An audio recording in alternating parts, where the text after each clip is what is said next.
live. We are going live just now. Please confirm if we are live on the right page. On the right page.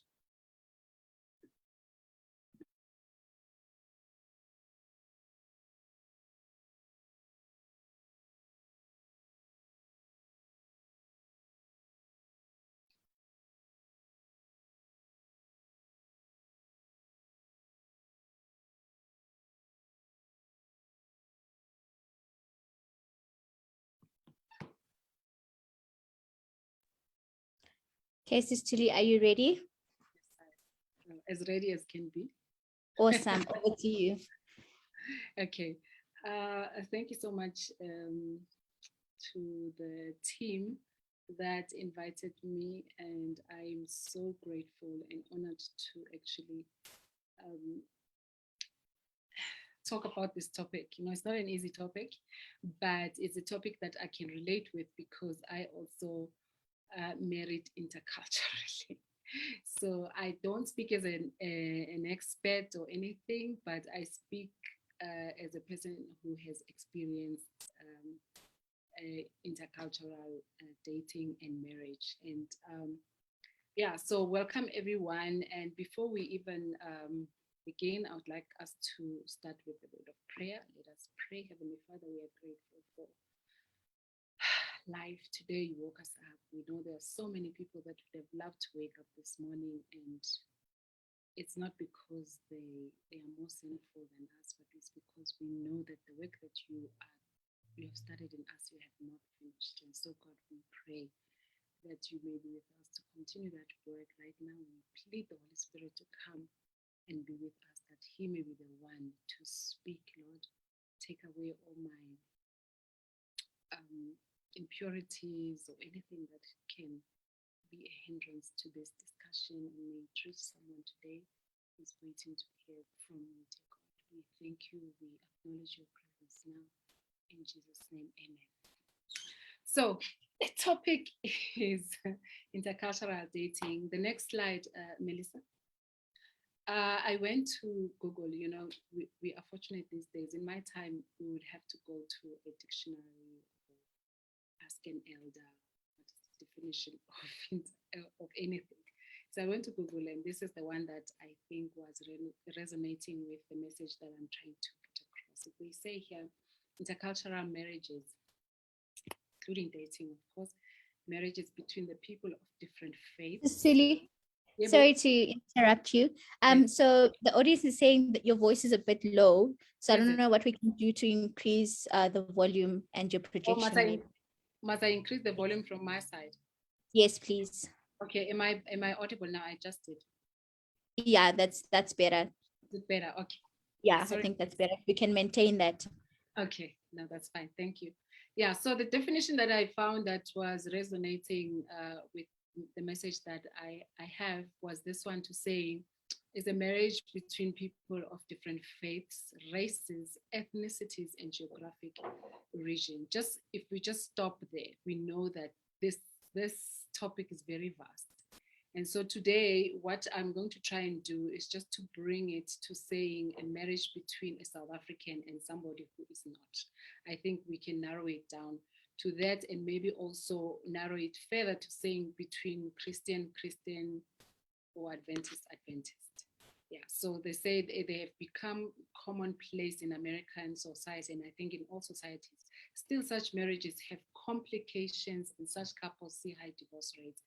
So the relationships need extra attention. And if you see, this quotation was in 2001. So imagine the complications that are here now in 2020. Next slide, please.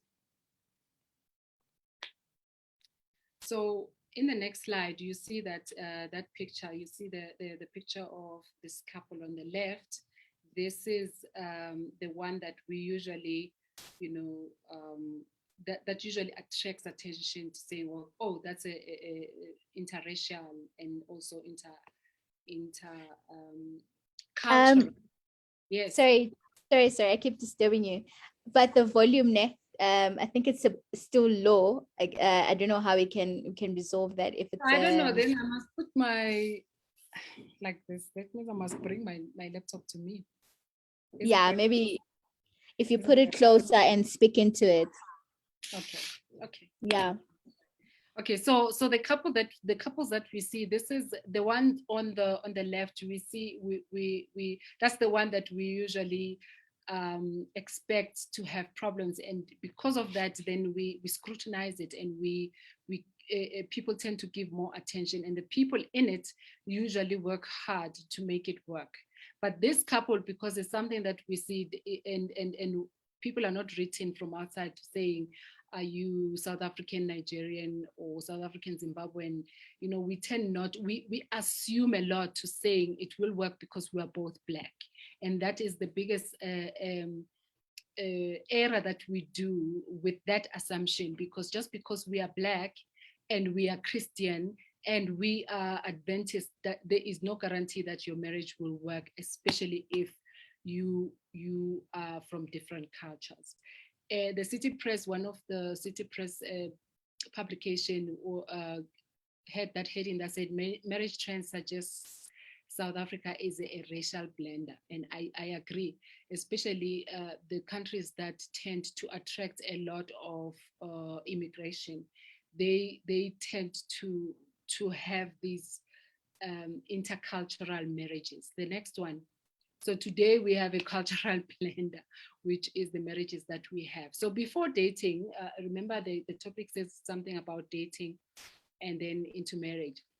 And I think that the slides that I'm going to run through now are just a reminder. It's things that we've heard before, and I know in this platform as well, we've had some discussions about this. But just as a reminder in the foundation of where I am going, let's go through this to saying, invest in knowing yourself, because a lot of relationships in marriage and in dating, the issues that arise and the challenges that arise is people not knowing who they really are.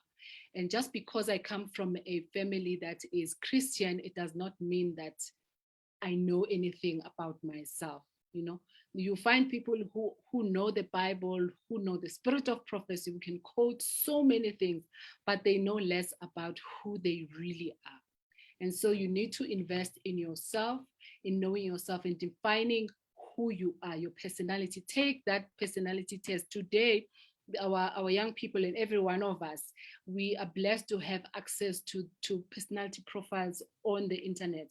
You can always take that. It helps to go through that so that you know who you are, so that you are able to understand how you communicate, the style of communication that you prefer, your limitations and the things that you can do. This is very, very important in knowing yourself. Your vocation, what am I called for? What is my gift? That is easily accessible today than what it was before when I was a young person. So take advantage of these things, because this builds who you are, so that when you are in a relationship, you are not that person who is the problem in the relationship, because firstly, you don't even know who you are. So know also your financial habits. If you have problems with bad habits financially, you are going to be a problem to someone in the future if you're not in a relationship right now. So you need to know and educate yourself, especially with finances. This is the number one reason why people divorce, not only culturally in cultural marriages, just in marriage in general. So this is very, very important. Family dynamics, and what I mean by that is you must know the type of family that you come from. How has it affected you? If you come from a family of parents who are there, you know, active parents, both mother and father are in your life, you are a different person from a person who comes from a child-led family, or a single mother family, or a single father family. So you need to know your dynamics, because that which you grow up in influences the way and the way you communicate in any relationship, dating or in marriage as well. What you you learn every day as a child, right up to being an adult, is going to be the one thing that will rule you, for a lack of a better word, in terms of how you do relationships. For instance, if I come from like let me make an example about myself. I come from a family of mother and father, where my father played his fatherly role, like he took it very seriously. And so because of that, I measured every other guy that came my way, and I used my father as a standard without me knowing. It's in retrospect that I see that, oh, it's because I was influenced by my father. I was also influenced by my grandfathers because I was very close to them. So that is what I mean by family dynamics. You need to know how that type of family that you come from is going to influence the way you communicate, the way you relate with other people, your values, your norms, your tradition, your rituals. When I was growing up in high school, during that time there was I'm South African, and I grew up in the East End in Springs. The area, that side, there was a lot of Ndebele, and when I say Ndebele, I mean South African Ndebele. That there were many families there. So we knew that in winter, they took their boys to Uguya Entabeni, for circumcision. And right there, I decided, I'm Zulu. I'm not going to be married to Ndebele South African. Why? Because that thought of my children going to the mountains and doing all those things scared me. And I said, if I ever have boys, then that means I must go and one of them must be sacrificed, because those are the things that were going around in the communities to say no, but one of them must be left as a sacrifice and all that. And I right there. So that was one of one of my values, or one of the things that I thought, this I must make sure that. So every man that came, if they were in the belly, they had no chance, because I was ruled by that fear. Okay, so you need to know what and how your family values are, how the norms in your own cultural setting, the traditions that you do, the rituals that you do, because some of them we grow into them and we can't necessarily as children say this is right and wrong, and we find ourselves as adults having just to carry them through because they've been passed on to us without interrogating them. So this is the at this point, when you are a young adult, you need to interrogate those things and see if you can live with them, especially if you are the man. Is these things that you want to pass on into the next generation? What are the things that you want to cut off, and why?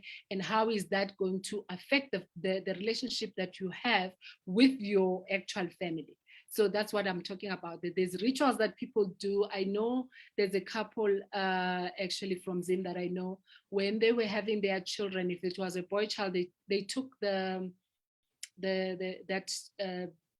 tradition from the Bible, where I think when you gave birth to a daughter, you would stay 66 days before you actually interacted with people.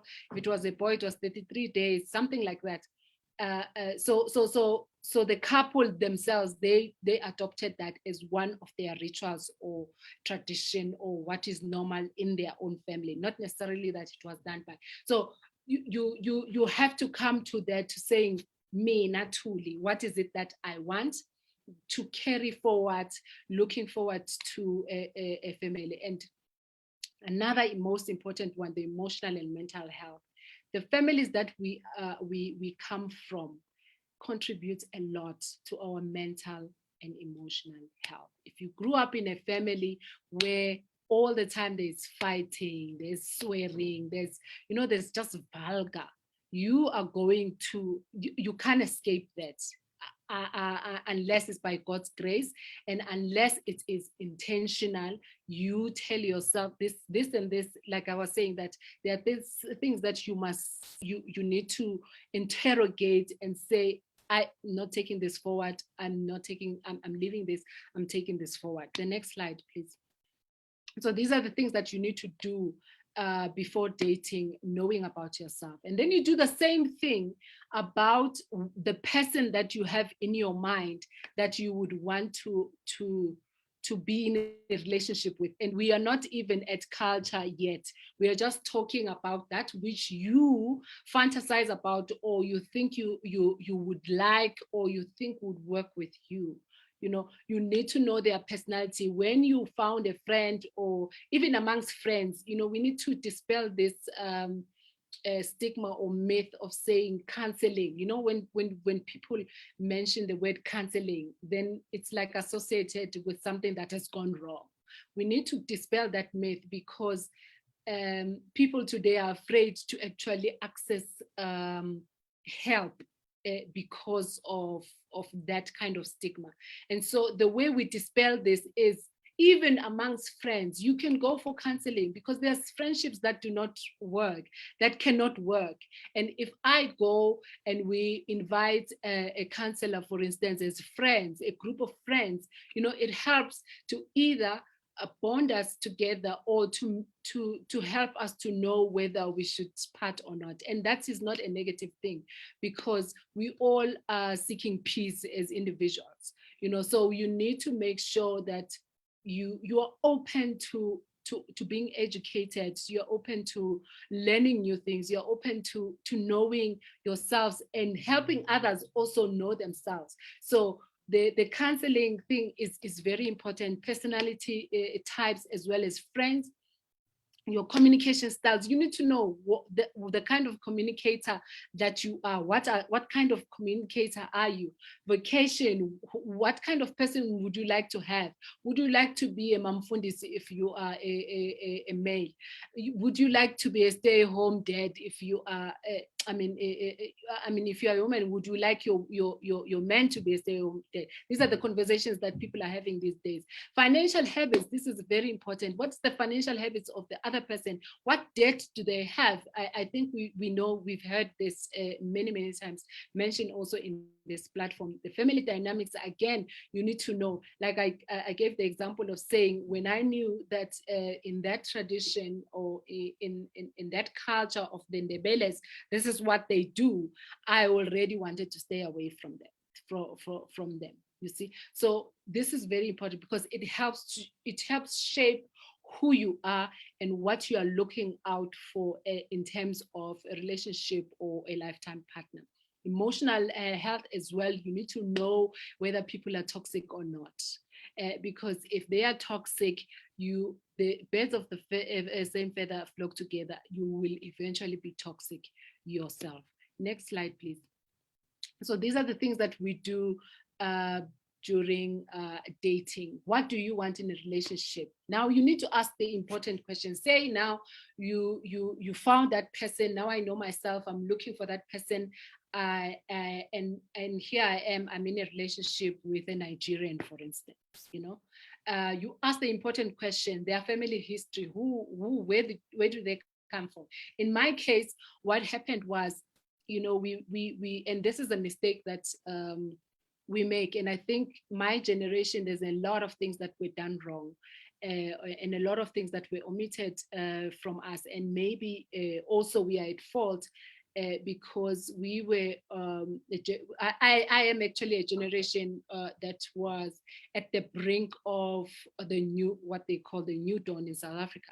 So in high school, there were riots. I was part of all that, you know. So I'm already, when we speak about my emotional state, you know, already we know that, and now we know it's PTSD, a post-traumatic stress disorder, because if you grew up in the 80s in that situation, all of us have post-traumatic stress disorder if you are Black, you know, and nobody has taken us, or some of us don't even know that this is what we are suffering. Maybe it comes out in a certain behavior, or in certain habits, but we don't know because there was no name to it and nobody's making a big deal about it. But maybe the brokenness even in our relationship comes from that. So if you know that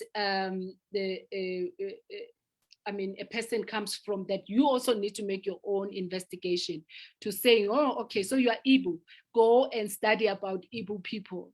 You know, you're Yoruba, go and study about these people. Oh, you're Ndebele from Zim, go and study, so that you know, you ask the right question, you ask informed questions about their family, specific family. Now, if when you have studied the general information about that particular group, the structure, how does it work inside the home, who is the leader of the home, with migration and all those things, you know. So those are the conversations that you need to have, you know, in that relationship. Extended family, how are the dynamics playing in the extended families? Because some families, extended family is a big deal. The aunties are a big deal, the uncles are a big deal, and they may influence how your person relates with you. So this is very important, a conversation that you must have with your person. The role of women in that family. With migration, you'll find that a lot of households are now being led by women. You know, so you need to know what the role of the matriarch is like in that family, because if you miss it, especially as another woman, then you might head for trouble there if you're not careful and know how to play that dynamic to your advantage. The role of men as well. What is their role and their influence in this relationship, the financial habits of this this family that you are relating to now, black tax, and how does that work in that setting of that culture, you know, and the generational values that people are passed on. What would you be expected to pass on, and things like that. The next slide, please. Yeah, so here you see that couple again, just as a reminder. My question here, is somebody talking? Am I audible still? Yes, okay. You are. Okay, so my question here is,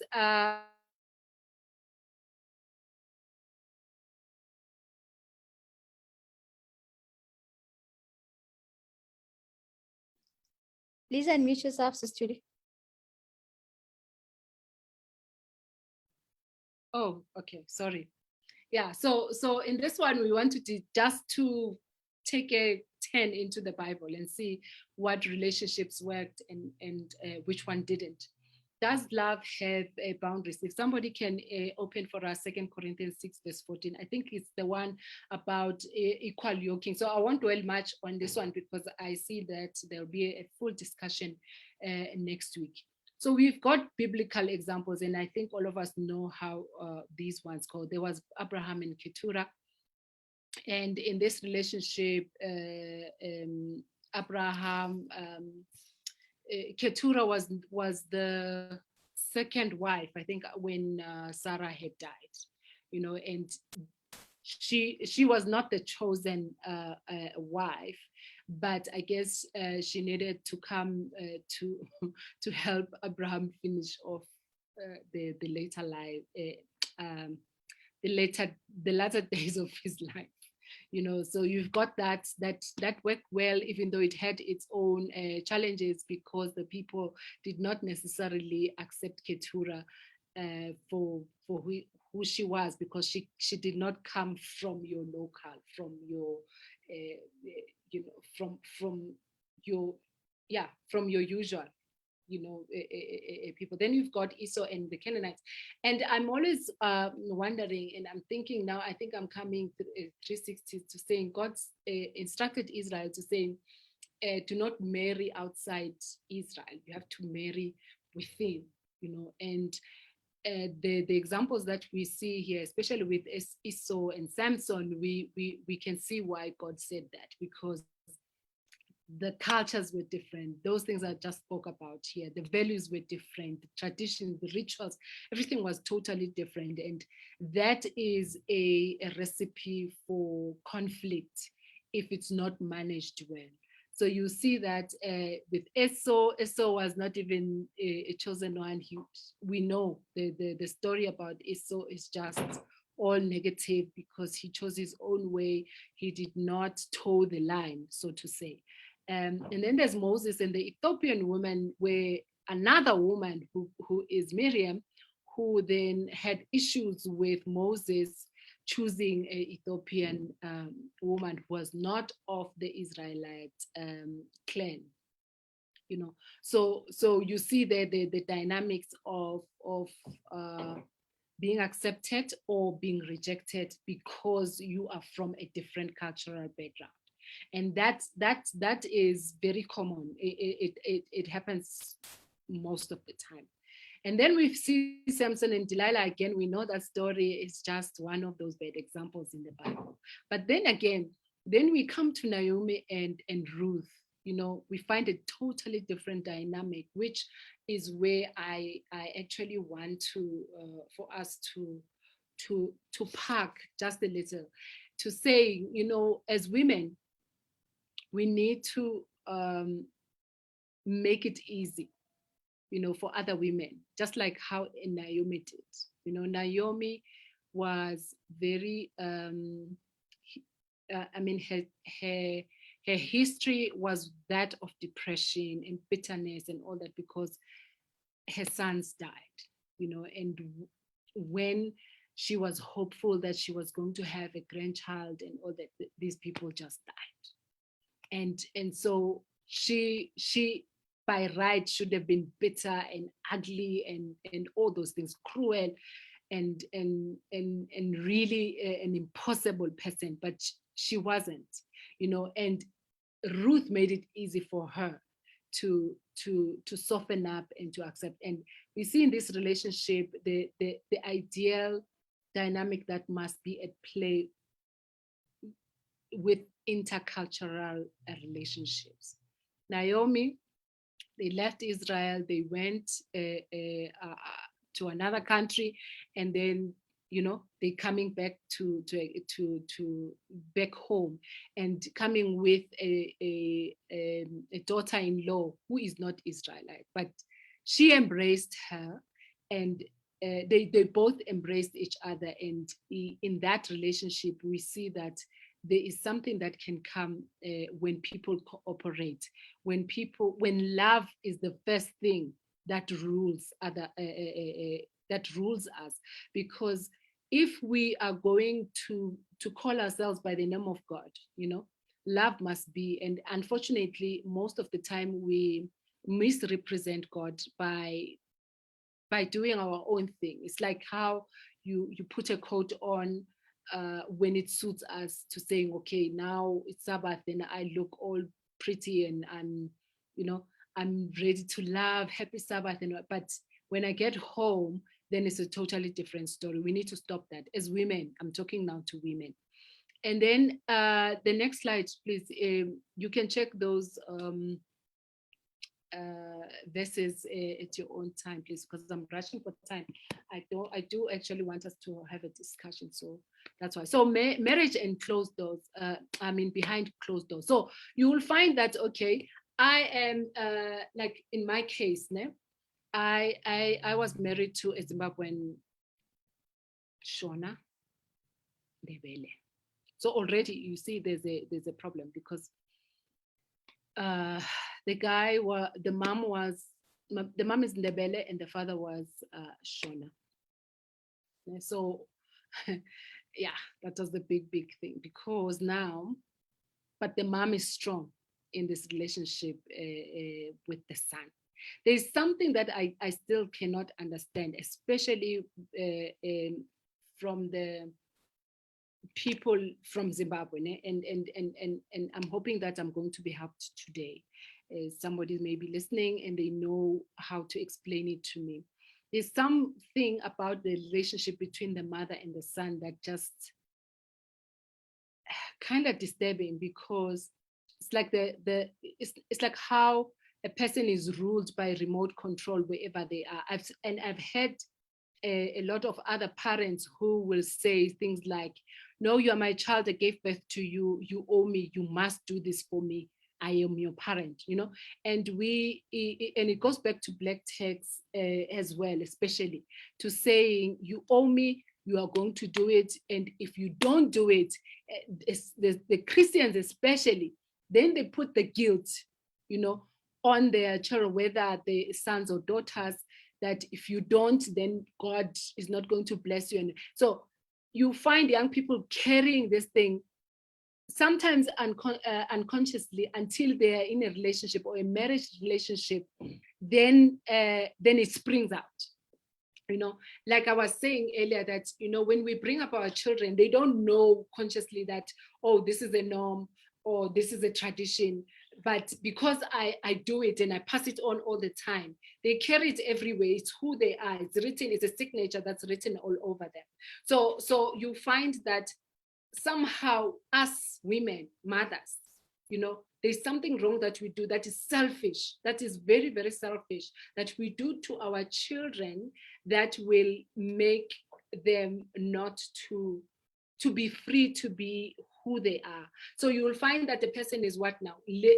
Kind of like has a double personality, because when they're at home, you know, they know how to maneuver around whatever is expected of them. And when they're with you, who is another culture, they know, because they've chosen, maybe they are educated and now they've seen the world in a different light, and like, okay, no, in my home like this, but they do not have the guts to stand up against that which they do not agree, where the parents are concerned. And I think there's a big problem there, because in my marriage, what happened was, when my husband was with me, Shem, and I do believe that to a certain level, the man loved me, you know, the man loved me, but things started going wrong the minute he announced me to his mother.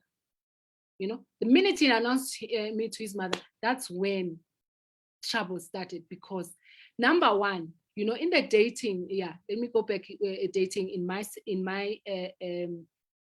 situation, it was like this. The man is so madly in love with me and he's doing all the things that he knows, because this is an educated man. He knows that, oh, I can do flowers. They try, you know, to impress you, and he was doing exactly that, you know, impressing and doing. I mean, I would not even, I remember the one time we used to go to Joburg Central Church, and I wasn't feeling well, because I'm a person who has struggled with anemia all my life, you know. And that Saturday afternoon, there was a meeting. I was part of the youth council, and we had a meeting in the library. If you know Joburg Central, you know, you have to go up the stairs to get to the library. And as I was climbing the steps, I don't know where he was, but he, in my mind, he was not close, though he was still coming for that meeting, because he was part of the meeting. And this is in our dating time. And I think as I climbed the steps, I remember being dizzy, and I think I collapsed. But that man was there when I opened my eyes. Do you understand? So you find a person who knows what they want. They've seen what they want. They've loved what they want. But then the minute they are announced, firstly in the church, the people like the people that come from his culture or his country, you know, people that know him. I remember there was a crusade that was happening in Soweto, where we were ushers as young people from surrounding churches. And in the bus, this man would make sure that I have a seat, you know, he's making sure I'm okay, because we are tired, we've been on our feet and all that. There was a young lady from his neighborhood from home, who actually was so upset that this guy is pursuing me, and had the guts to ask him, what is wrong with us? What is wrong with us? Why would you choose a South African? Look at us, we are full in this church. What is wrong with me? Do you understand? So those are the kind of challenges. I know that, okay, as women, there's there's a very small pool of men, you know, because some are in prison, some are crazy in mental institutions, some are gay, you know, we can just go on. Yes, I get that. But you understand that that kind of pressure is something that you sit back and you're thinking, oh, is this something that was that's been taught, that you must find your own? And this is something that we've just seen in the Bible, where God is saying, no, don't go and take abantu bezizwe, or people from other nations, you know. So that was the thing. And then in the house, the mother, if the mother does not accept you guys, forget it. I'm sorry to say, just forget it, because this is a battle that you do not want to fight for the rest of your life. This is a very toxic environment that you must run away from. I'm sorry, you can love that person. It can't work. You know, there are people, it can't work, especially if the man is torn apart, cannot stand up against that which is opposing you, you know. And this is why I'm saying that I still need to, it still puzzles me till today to understand what kind of power is that a full grown man will not be able to stand against that which is wrong done against their wife. I don't understand that. But so those are the challenges that you must be prepared to work against.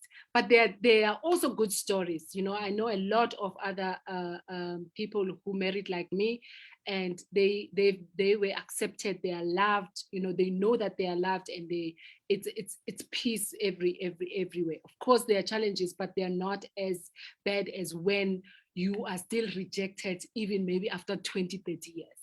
So the definition and meaning in different settings is so important behind closed doors. You need to have that conversation, because what I understand as Black text is different from when a Zimbabwean explains or gives definition and meaning to Black text. It's not a blanket statement, because for me, because I was brought up by educated parents, number one. Secondly, I'm a city girl, and then thirdly, I was allowed to make my own decisions and choose the path or in my life. And Black text was not necessarily required.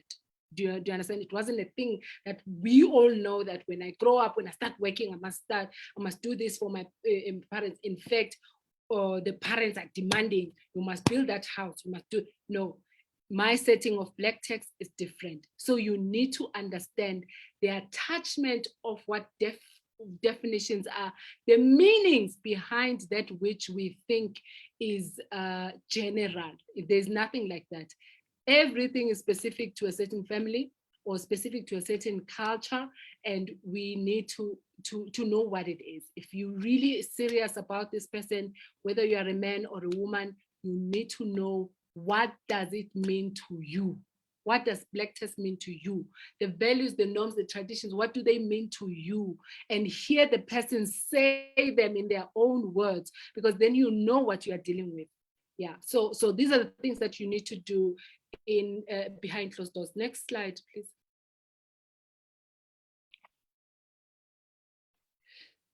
Definitions and meaning. Yeah, every man is attracted to their mother. I used to really fight this one, and every woman is attracted to their father. This is so important to know that, because if you grew up in a home where the mother, you know, with migration now, whether it's within the country or from country to country, a lot of women are left to bring up their children, you know, and the fathers are not there. But for those families where the fathers are there, like my father was there, you know, my father was a standard before I actually was cognitive about it, to say, but, you know, and I measured every man that came my way according to my father's standards, because my father treated me in a certain way. My father protected me, and without us having a discussion to say, no, this is how your husband should treat you. No, my father modeled it. My father was protective. I would not. In fact, I was mocked when I was in high school. In my time, there was a thing about 21st birthdays. It was a big thing. And so people would go to these parties, and my father would say, no, I don't have a problem with you going. I just need to see the invitation card. You need to bring that, and then a phone number. And then I want to speak to my father would never fight me. There was no issues. No, he was very wise in that. And he was not even a Christian per se, but his ways now in retrospect, I'm thinking, this man really, really loved me. This man protected me from so much. So I'll have to bring that. And then what he would do, he would take me there. If you say, okay, the party is from 8 to 12, then you go, and then he will say, no, you can't stay until 12 o'clock. Okay, let's make an agreement. You will stay until 10 o'clock. And I'm happy. He's happy. And he parks and stands and parks right outside. So I was mocked because I was called, my father was called my bodyguard. And that, when I look at it, it was a beautiful thing to protect me from any other nonsense that my father knew that guys may try to do. Do you understand? So if you come from a family like that and you meet a man who was brought up without a father, generally that's a problem. Because myself, I have a standard, because I'm looking for my father. I'm looking for somebody who's going to protect me and look after me like my father, provide like my father. Can you see? And this is what I'm trying to say, like every man, and in my situation, you will see that my father was a teacher. I got married to a teacher without me knowing, and it just baffles me even today when I look back. And even if I look at other people's relationship, you'll find that you are actually looking for your father, even for the absent fathers. I have a friend who, before they were reconciled with their father, she was prone to having relationships with older men. Like 10 years, 15 years older than her. And I used to say to her, I think this thing of your father not being there is the cause of this, because until the father came, that dynamic changed, because the father then they kind of reconciled. So we are all looking for that which is familiar to us. The guys are looking for their mothers in that particular woman that they are pursuing. There's things that draw them to themselves that are similar to the mother, not exactly that you're looking for your mother, but there are traits that pull you towards this woman. There are traits that pull you towards this man that your father or your mother was. So we need to know that and be conscious of that, because if we are not careful, then we'll be fighting ourselves. There'll be some cognitive dissonance within ourselves, because this is how you are attracted to this person, but then you reject it because maybe your father was not there, but maybe you subconsciously you are crying for that father figure, because our makeup, we were supposed to be brought up in a family with a father and a mother. So extended family, like I said before, this is very important. How the aunties and the grannies, how do they come into this? In my family, they is people who are educated, who mind their own business. If you include them, they are there. If you don't, it's still okay. There's no negative anything vibes about it. A husband and a wife, between the two of you now, close doors. If you missed this dynamic of knowing yourself and knowing the other before marriage, I don't know. It's a problem. You must know that you must work harder.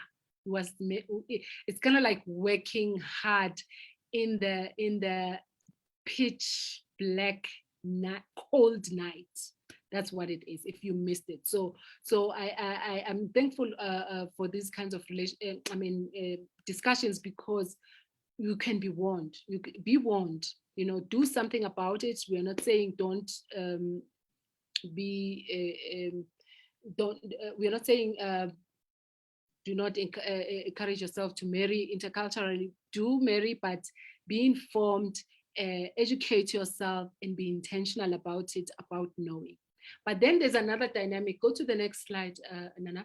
There's another dynamic. So you find that, okay, I knew myself well to a certain extent, because certain things you will never be able to know about yourself unless you are in relationships, which is why your friendships and your family relationships are very important, because those are the things that shape you into knowing yourself. I don't like rice, or I don't like to be spoken like that, because in my family we are soft spoken. No, we don't say it like you need to know those things, and without relationships you don't know. So for me, because now it was an exciting time, the new dawn in South Africa.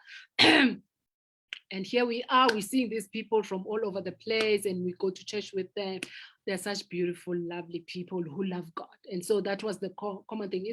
That's the thing that we are taught with this equal yoking or unequal yoking, to say at least we go to the same church, we believe the same thing, and the other things you just like, okay, it should fall into place. It doesn't fall into place. You need to ask the questions. So in my case, what I did was, okay, ask about the family, and also I'm not assuming that because I come from an educated family, then because you are educated, maybe you are the first generation of a person with a degree, and let's talk about it. And it was a good conversation, because I learned a lot.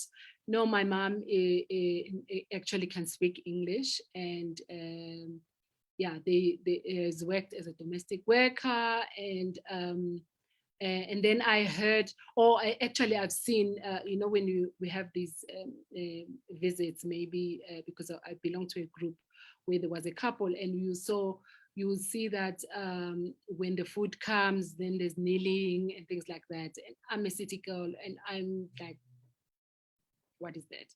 Oh, let's talk about it. Okay, so in your family now, is this something that is being done? No, me, my mom, it's not a big deal. Like I said, my mom speaks English. She understands these things that people from the city might not do it. And are you sure? Yes, I'm sure. Until the mom came. When the mom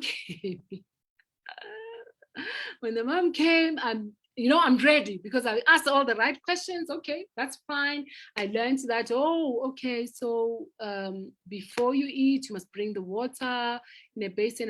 Do I have a basin? Of course I had a basin, but I did not buy the basin for that. I bought the basin because Tina Mazulu sidla ujek, steamed bread. So that was why I have a basin. And so that day I thought, okay, so it's time for me to serve the food. The basin is still making the steamed bread. So what's the next best thing to do the washing? It is I have a small bucket, small 5-liter bucket. I prepare with small thing, warm water, put a little bit of soap, and then you have the towel. I'd been through the whole, yeah.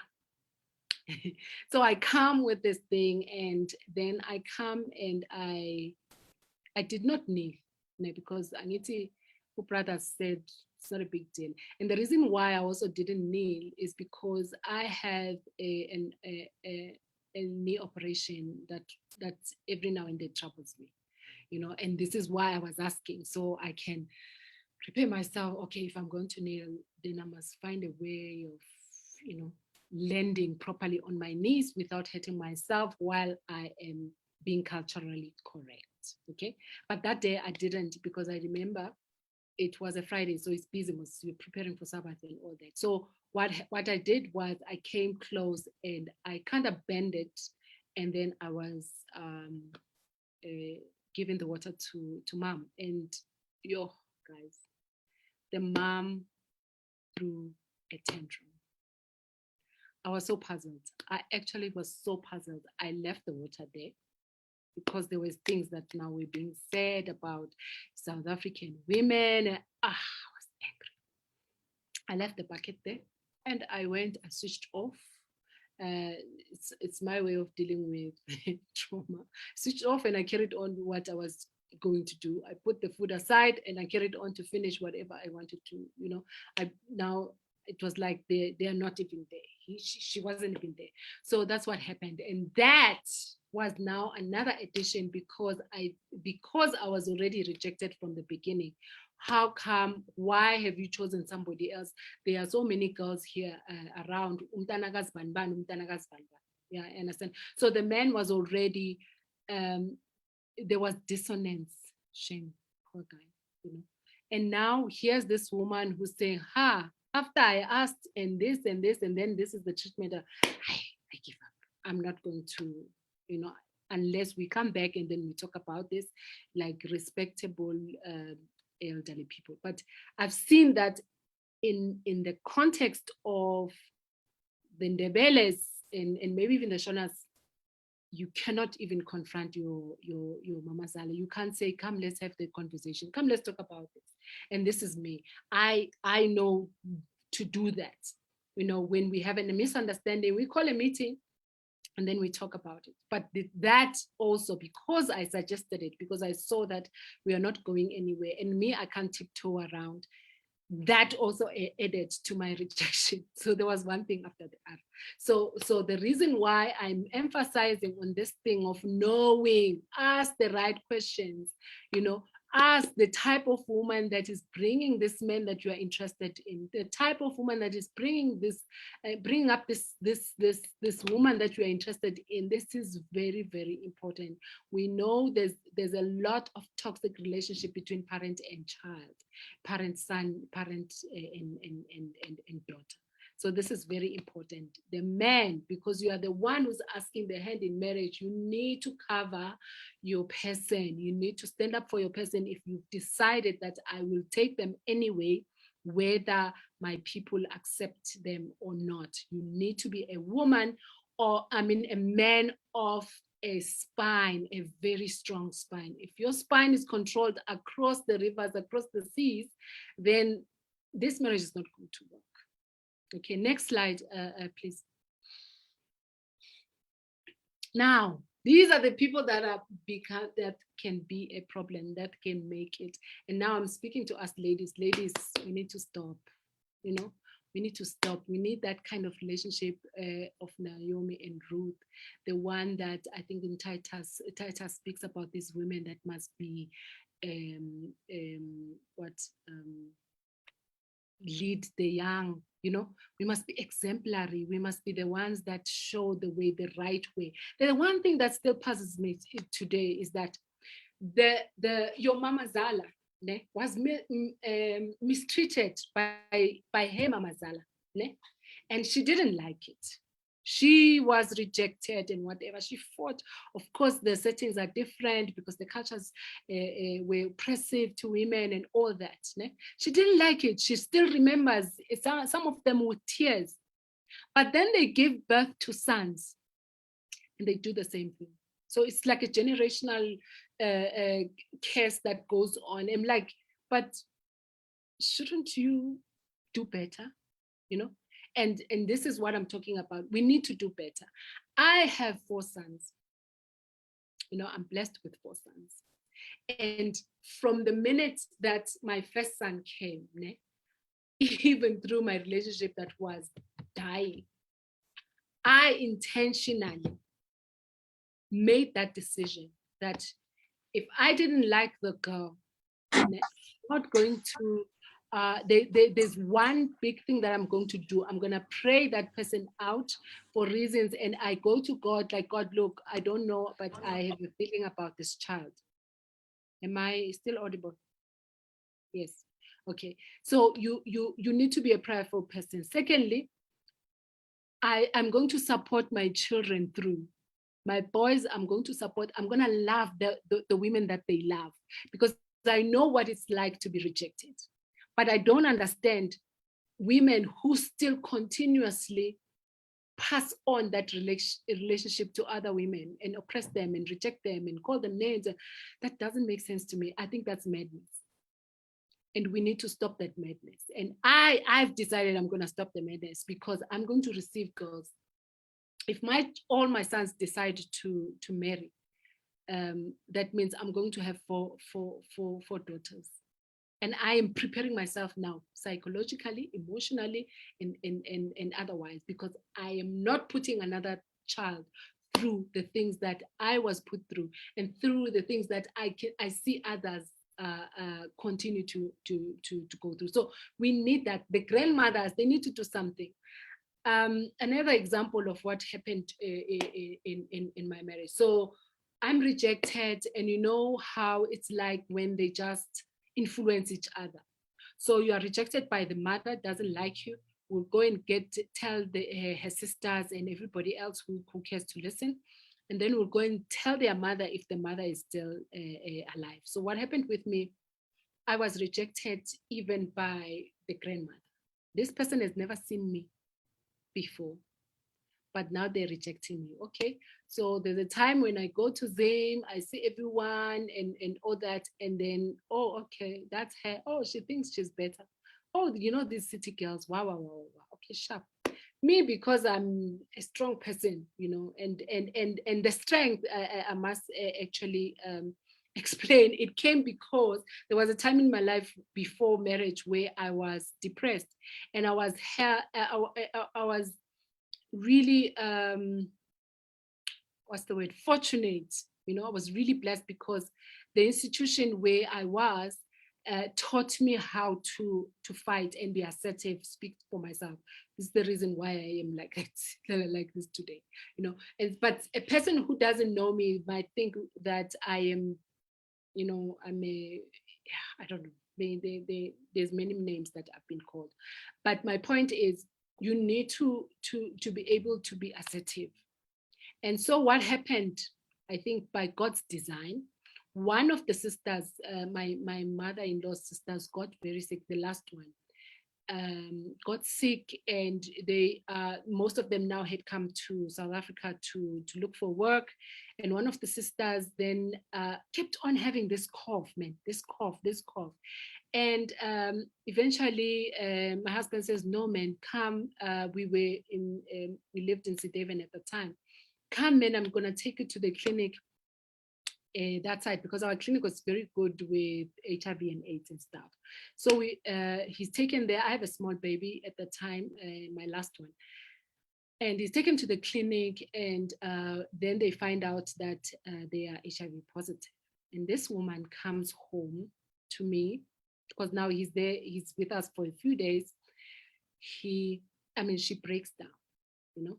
But the most puzzling thing for me at that moment, which I'm still puzzled about, was that she said, you cannot tell my sisters, you cannot tell my mother, because they're going to reject me. This is the same person that was rejected, part of the rejection.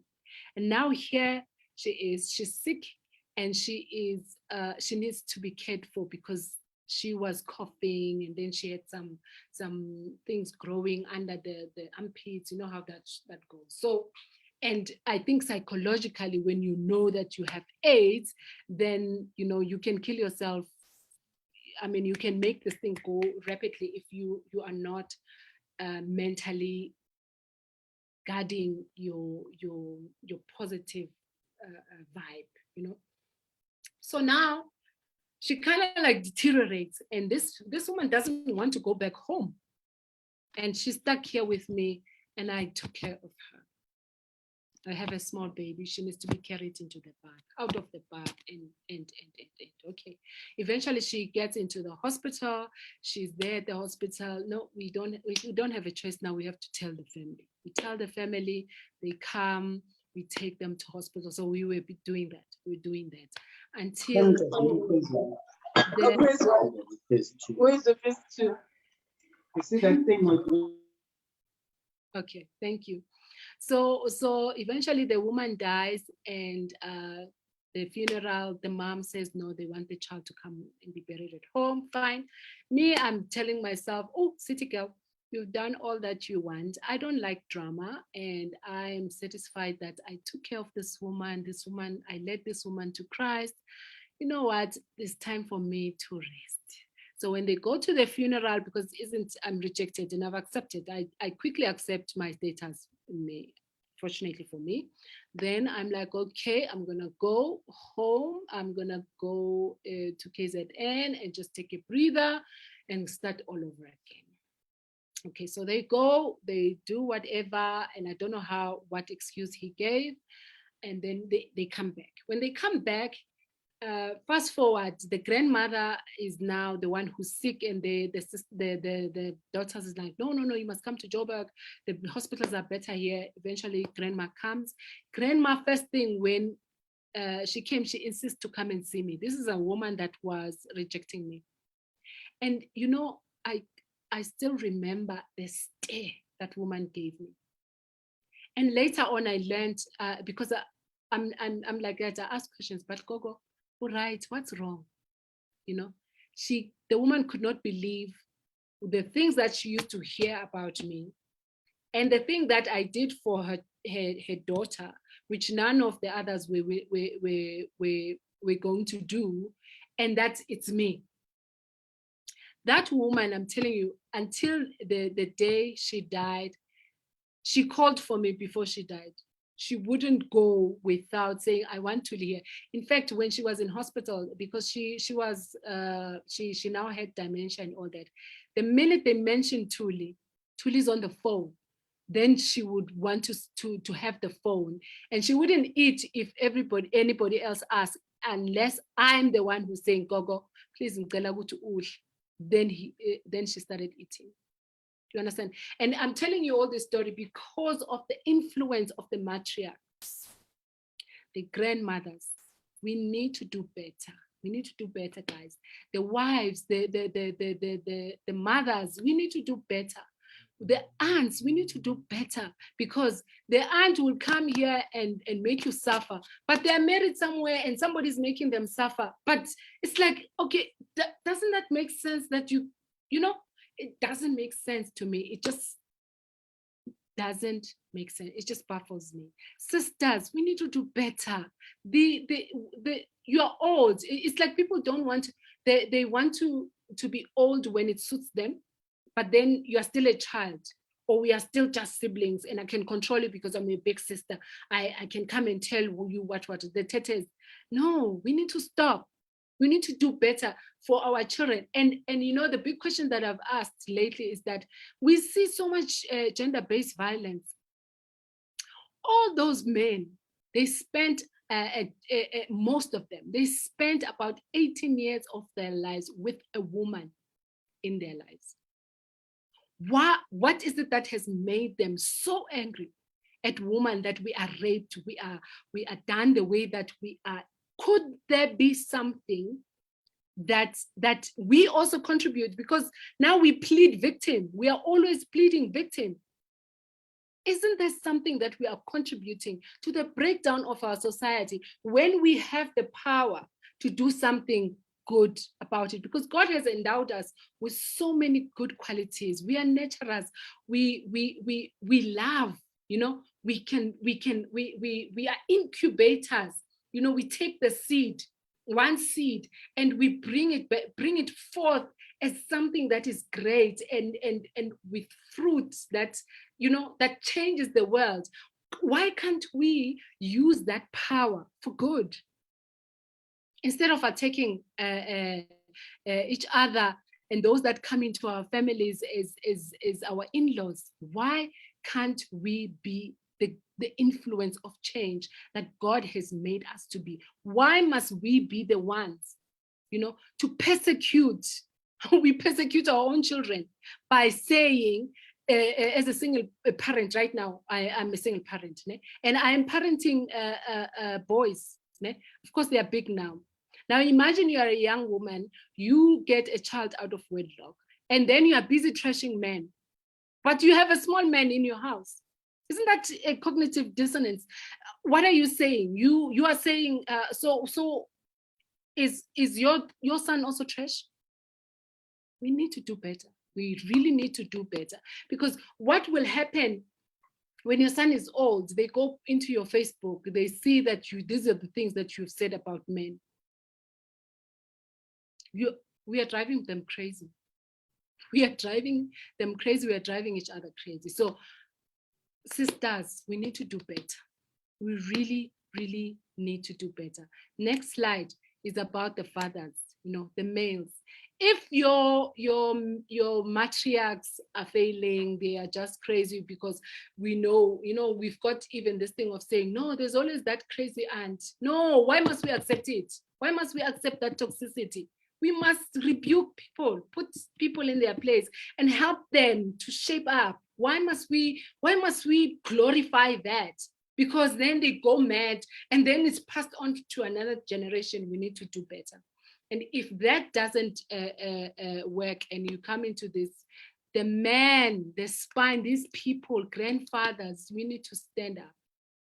Your husband, you need to stand up against your people, because God said you shall live and cleave to your wife. And if you refuse to cleave, because there's a problem with the way that the matriarch has brought you up, then you will account for a lot that he's broken down as well. Because as men, as uncles, as brothers, as sons, we need to stand up and stand up for the women that we choose, that we have chosen and brought to saying, this is the one that I have chosen. We need to do better. So I think, I'll leave it here for now and open for questions. And I think I've taken more than an hour. So there it is, Melissa. Thank you so much, Sis Thuli, for the beautiful lesson that you've just shared with us. I don't know if there's any hands. I'm just going to read a few of the comments that I saw on the chat. If you've got anything to say, please feel free to raise your hand. I see there's one hand raised. Okay, I'm going to read here on chat. Brighton says, growing up in Zim, I've always known that there is a war between a mother-in-law and a daughter-in-law in Zimbabwe. Even if the daughter-in-law is Ndebele, I think it boils down to character. Maybe the mother-in-law will be feeling like you're taking away her support system. Okay, thank you for that, Brighton. And then Sharon says, brothers should learn to say truth about their families. It helps a lot in preparing yourself mentally, same culture or not. And then Winfrida says, I think most people, women, are just unhealthy and are used to dysfunction instead of learning to deal with things in a healthy way. Then Sharon says, I like the fact that you say we have to stop it. I can personally say I fought for my sister-in-laws. I can testify it made a dent on my relationship with my mom, but she learned I will not back down, so she had to come to the party. I have no sisters, so my sister-in-laws are my sisters. I can fight for them anytime. And then when Frida says, I pray we all become the Naomis and Ruths of today. And then Sharon says, as women, if we realize we are a sister somewhere, a daughter-in-law and an aunt or a mother-in-law, then we'll treat each other nicely. Pulsu says, aunties are a problem everywhere. It seems to be a global problem. SK says, I don't know why women love each other less or hate. And then Ruth says, crazy aunts must fall. Yes. Okay, so I see that we've got 3 hands. I am going to take them in this order. We're going to have Divine, SK, Gift, and Ash in that order. I'm going to ask Divine to please unmute yourself. Sorry, I have a daughter at home that's busy talking while I talk. Just forgive me. So I'd like to thank Mrs. Thuli for leading the discussion. And I think what I was touched mostly is when she was speaking about the relationship between mothers-in-law and their daughters-in-law. I've been married for a few years, right? Luckily, I never had to experience that with my mother-in-law because she loved me from the word go, right? But I got to see that with the people around me. Like I got to see the relationship between my mother and my grandmother. And I can say it was toxic, but I think through it all, right, I've learned that the person that plays the greatest role in marriage is a man. And I say this because, for instance, I am Mrs. Swanda. I came and I married into the Swanda family. I am in love by birth, right? My side of the family never really has a lot to say about my marriage. I mean, they naturally stay away because they can't be involved with coming to say something in the Swanda territory. But then I find that a lot of times my husband's family has a lot of input because rightfully they are the Swandas. I came here, I got married here. But I found it easy. Shh, no, Sipo. I found it nice that my husband has had to say to everyone, you know what, this is my home, this is my wife, and I'll stand up for her. And it has made everything easy. As much as my mother-in-law is not so toxic, I mean, we get along so well, right? But I think the real reason why we get along so well is because the son has had to say, your place is this, and my wife's place is this. So I think in everything, just like the man is the one that comes to me and proposes marriage, it then becomes his duty to protect, right? So I always listen to Steve Harvey talk about the 3 Ps, saying protect, profess, and provide. So in that order, it is a man's duty to do all those things. Even within marriage, protect me from your family and from everyone else that comes from outside, as much as it is my duty to protect you from my family. I think men have a very huge role to play in the marriage space. That's all I have to say. True. Thanks, Divine. It's true. Thank you so much for that. SK? Happy Sabbath. Can you hear me? Yes. Okay. Thanks, Sis Thuli, for the presentation and for your honesty. I've got a few things. The first one is to say there were slides where Sis Thuli started that spoke about before, like knowing yourself, like during dating and stuff. I think those things, mostly when it lands in young people's ears, most of the times, it sounds as if you must break up with your person if you know negative stuff from their family side, or you'll be afraid to speak out the truth about your family because you're afraid that she will leave you and go to someone else. But like I think the point of knowing all these things beforehand is just to prepare you on what you are up against so that you can be armed against that. Being informed, it's better because you make better decisions and you'll also behave differently from when if you were ignorant about it. So I think having to know that before you tie the knot, before you commit, it's a very good thing. You must dig in, be honest with yourself as well, be honest about your family life and your family secrets. I'm not saying you must throw around your family secrets to anyone. But like when you see that she is committed to you or he is committed to you, at least be honest. And when she says, okay, fine, I will marry you, at least she knows that she's marrying the whole package and you deal with it together. Not to say if you discover that, hey, in their family they eat whatever that you don't eat, and then you be like, I'm running away. No, it's not that way. Now, the other thing is that, hey, the fight between the sisters and the sister-in-law, hey, that one, I don't know why. I experienced it firsthand, and I took them, set them down. I was like, hey, this is my home, this is my sister, this is my wife. Whenever you both fight, I will always take the side of my wife, regardless whether she's right or she's wrong. Well, unfortunately, we are no longer in good terms with my sister. She's no longer staying with me because of that. But I think because of that, she now behaves better around my wife. She's no longer coming to a party here. So I think that fight, it really something that aunts and presentations like this should happen more often to young girls and to young married ladies, so that you know how to relate to each other. You know, when you look at guys, there's this thing of if unguspale, it's my right to beat you at any time. Like you're my enemy automatically. But like once you show seriousness to my sister, we start respecting you. The rival, it ends. We no longer fight you, as guys. So like, I think also ladies, you should start learning that technique.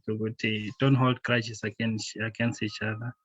Don't pretend towards each other. Just lay out everything. I don't like you because of 1, 2, 3.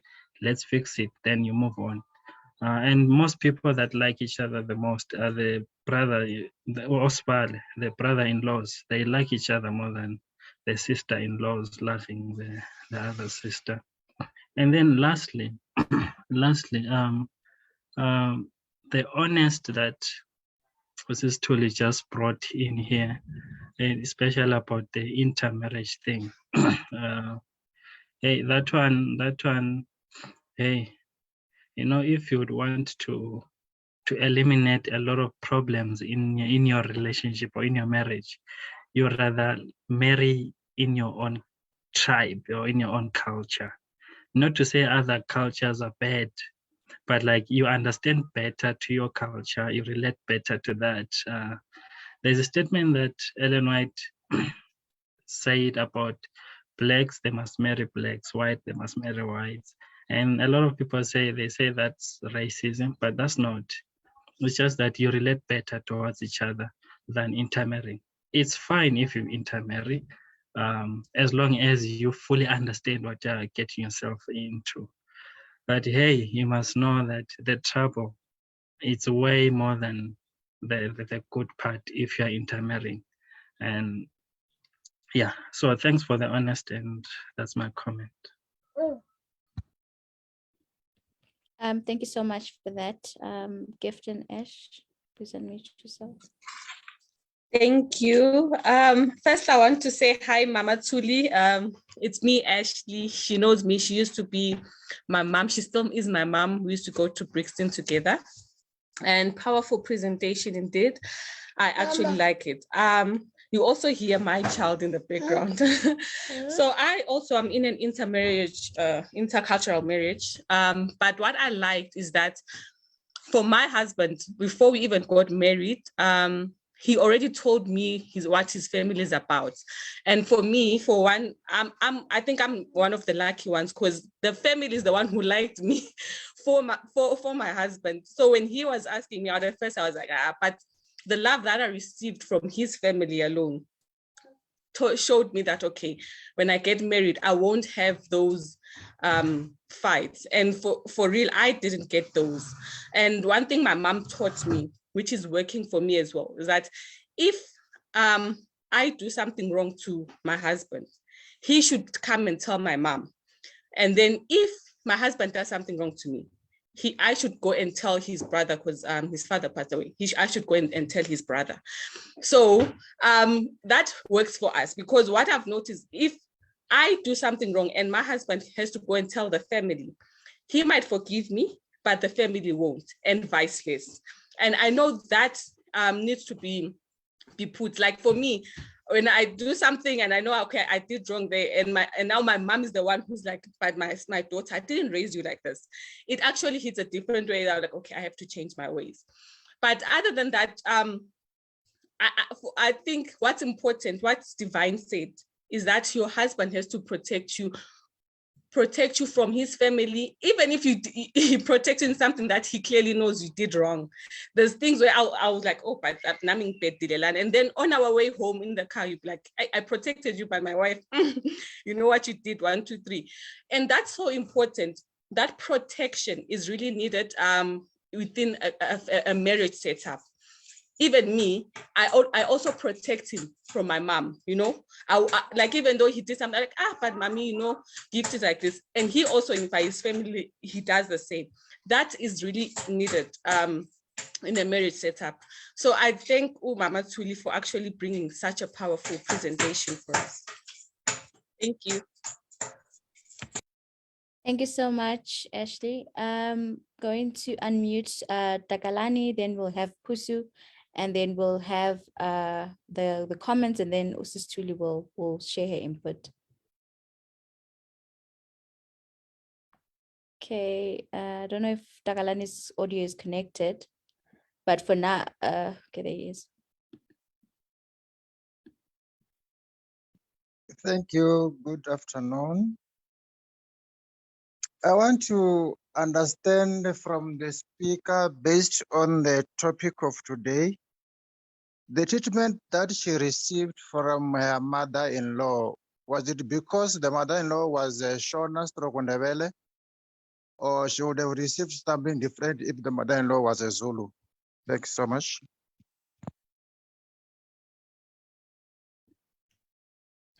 Okay, Sis Thuli, did you take note of the question?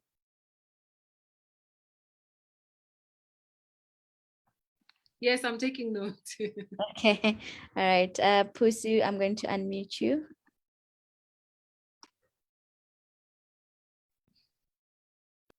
All right. Good afternoon and happy Sabbath. I hope you can hear me. I think on my side, I just have 2 or 3 comments. I think the first one, hi, good afternoon, Thuli. Thank you for the presentation that you provided to us. It was very insightful. The first, I think, comment that I have, I think she did mention, she gave a picture of what actually happened with regard to circumcision and how probably it wouldn't have been ideal, I mean, for the kids and whatnot, because the person was from another culture. Yeah, I mean, I think that's very true to understand, you know, I mean, the family background and practices and all that. But obviously it's important to also kind of like get a first-hand information. I'll just give an example. I'm a prince, I'm from a royal family. But because my grandfather was a genuine Adventist Christian, so from him, I think also my father, they did go to the mountain, obviously, but then we did not go to the mountain because, I mean, our Adventist, I mean, sort of like beliefs, I mean, it does not align with what happens out there in the mountain, because there are a lot of rituals and, you know, and communicating with the dead and all that. So I think it's important to also find out, not just on the fact that no, Pusi is a prince, then I think our children will have to practice all these things and all that. So I just wanted to mention that. Secondly, I think one other way is, I like the fact that she put the patriarch and also the matriarch list there, which is very key. And I believe somewhere, somehow, or to a certain extent, they do influence or play a role in the relationships that we find ourselves in, even marriages. I just want to take you to Genesis chapter 2, verse 24. The Bible says, "Therefore shall a man leave his father and his mother, and shall cleave unto his wife, and they shall become one flesh." One thing that I've realized these days is that, actually what I've realized, that if we want to eliminate some of the problems or conflicts that arises between the mother-in-law, daughter-in-law, and so on, and all that, as a result of these patriarchs and also the matriarchs. So what is key is that the Bible has been clear from the beginning that a man must leave, you know, his father and his mother, and then he shall do what? He shall cleave unto his wife, and they shall become one flesh. So it's very important. So the living here, it's also literal. We need to live from our parents' houses. Unfortunately, these days, I don't know what's going on. So we want to get married, but we want to stay with our wives. We want to stay with our husbands in our parents' homes and all that. It's just not ideal. That's where conflict normally arises and all that. So it's to eliminate some of the things. You want to make sure that you build a house as a man before you get married, and then you are able to stay with your wife and all that. So your siblings can come and visit as and when. You don't want to also be staying with your siblings and whatnot. So it's sort of like, reduces conflict, between families or the in-laws, if I can put it that way. I think we can do better than birds. Birds, they are not going to go on a mating if they don't build a nest first. So for me, it's just a call to say that, guys, if you want to get rid of some of the challenges, having uncle brothers and having brother-in-laws and all that, people actually influencing your relationship or your family, just make sure that it's you and your wife, and that's the beginning of it, according to Genesis chapter 2, verse 24.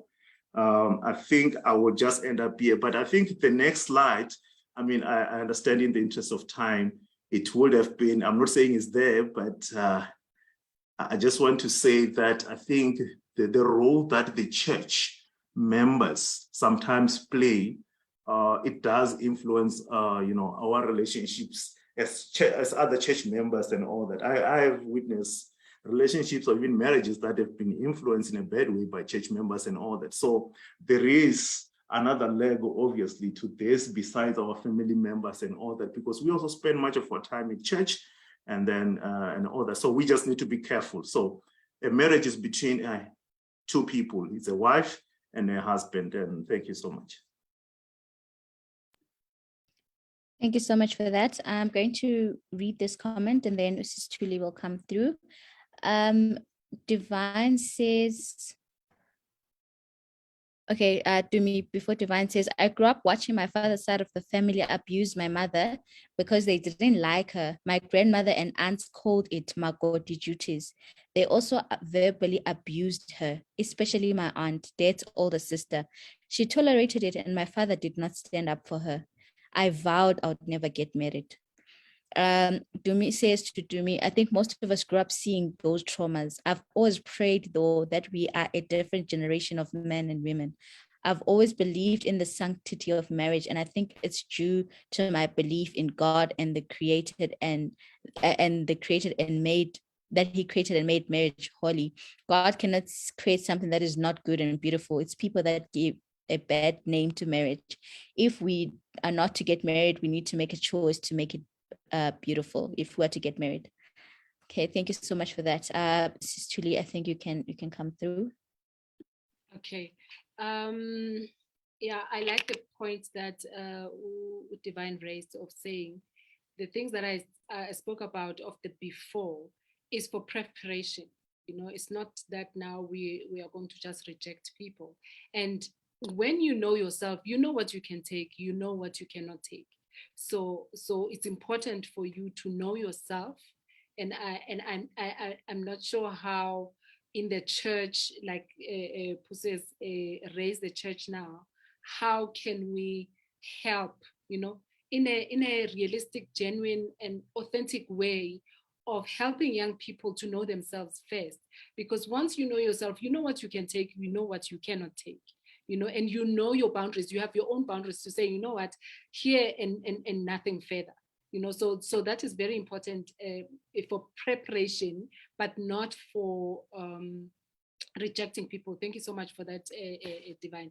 And then the other comment I think was about standing up for women, and this is my last slide was talking about that, saying the men, you need to have that spine. You need to have the balls to stand up against your people, because if you've chosen this woman against everything, this is bone of your bone, flesh of your flesh, then your actions must show that this is the woman that I've chosen. And so you must not allow abuse. You must never allow your people to just do willy-nilly, because then they'll tell you that when the auntie has arrived, they can order you around, and my experience was very unique in that because the mother and the father, did not, they were never married. But when I came, the father had a wife that was standing, and this one was another, side.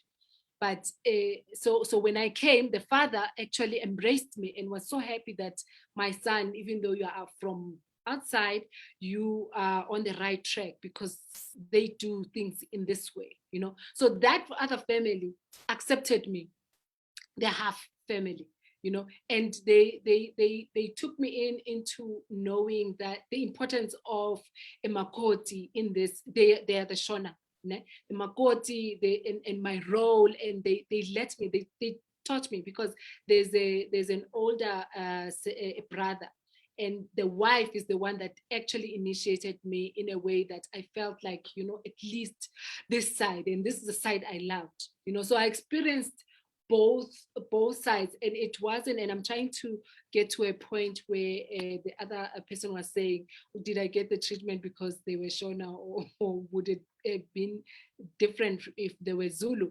I don't know. I guess I'll never know. But fortunately for me, I've experienced both. That side, the mother was not there anymore. So the big brother's wife took that matriarchal role, and they made me feel welcome, to know that, you know what, actually I am a somebody here, you know, and we work together very well. But this side was a totally different thing altogether. And if the man, I like the what Ashley was saying, if the man does not stand up for, and the other speaker I think also said, if the man does not stand up for their woman, that marriage is on the rocks. It's slowly going there in that direction. It's not going to work, because if you are being pulled or you are being remote controlled from another place, then that is a problem. This is not going to work. So yeah.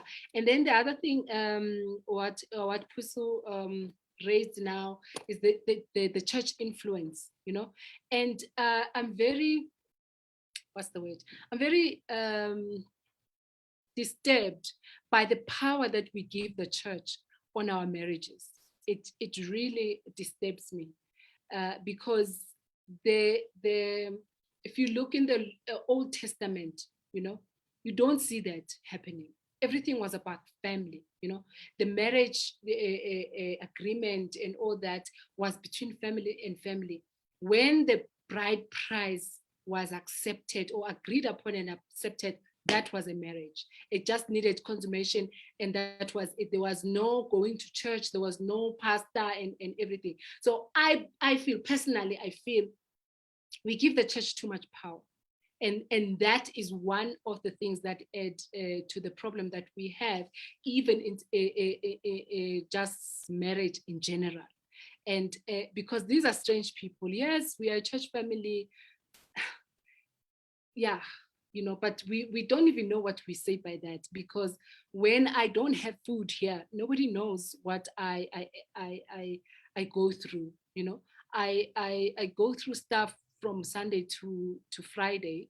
People don't know, but I know how to dress up myself so that I am not looked down upon because I want to appear in a certain way, so that I'm accepted, maybe in a clique or something like that. So I think we need to give the church its rightful position. And unfortunately, I cannot say what that position is, but I know that we give the church too much power over our affairs, and then we sideline our families. And maybe, yes, we sideline them because really they are toxic, you know. So to find that balance is kind of difficult. But when I was growing up, you know, like in my teenage years, I watched, because I came into the church when I was a teen, and as I was coming into the church, in the church here in South Africa was doing something that was very, well, to me, was disturbing at the time. This matchmaking. It's like how I have a friend who's got girls, I've got boys, and then I can match, you know, we can agree, just like how maybe Muslims do it. And we saw that there was a lot of matchmaking that was happening within the church, which had its pros, because then we are in harmony, we are all family, and maybe, yes, it works like that because we are all blood. Most of them, 80% of the people that I went with church during that time were relatives. Were relatives. So imagine if they have toxic relationships, that means the church will die. But if they have good relationships, having the matriarchs knowing their roles and playing their roles well, then that is something that we can look at and smile upon. So it's important to know how between the two individuals in a couple, you need to decide now to say, us, our marriage, in our marriage, this is how far we're going to give so and so this. You need to be to articulate those things. Don't assume, because once you make an assumption, I'm sitting here, I have expectations about you, but you don't know them. How are you going to know what I'm expecting unless you express it? So we need to encourage ourselves to be expressive and appreciate that and acknowledge that, even if it's not what we want to hear. So we need to encourage that. So where the church is concerned, I think we need to just put boundaries, because these people, some of them are cruel. They don't want, they don't wish us well. Some, yes, they can wish us well, but I think each couple must decide on the level of influence that they give, or the power that they give the church over their marriage. I think I've covered this. Thank you, Sister Thuli. I think you've covered most of the questions and comments. Okay, I'm just going to read this here on the chat group. Notanda says, I think most of the times it is all because the hot-spotted hate that you don't even know you have towards the Makoti. We need to know how to deal with new Makotis. Most of the time, mothers feel entitled to their sons as if they don't want them to get married. Then Pusu says, I do watch Mamazala sometimes. In-laws have become a problem because people have become very materialistic. Maybe all repent and treat each other with respect and love. Okay, I think there is 2 hands. I'm going to unmute Lloyd, Mabonga, and Simhlanga.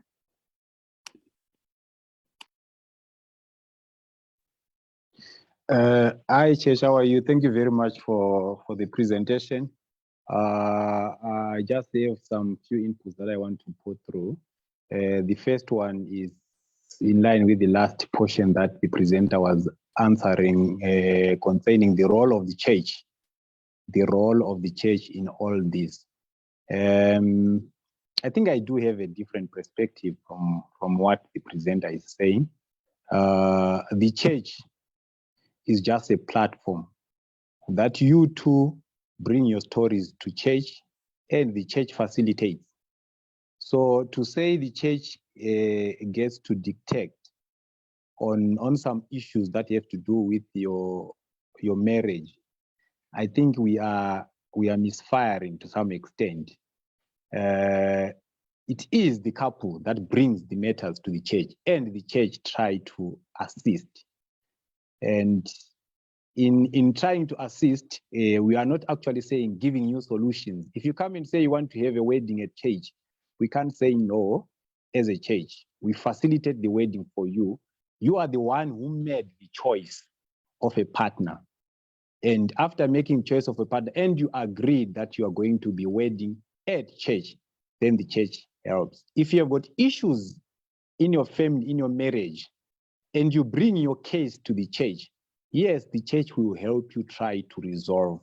So at times, I think we might end up making the church a black sheep unawares when the problem actually is within our camps.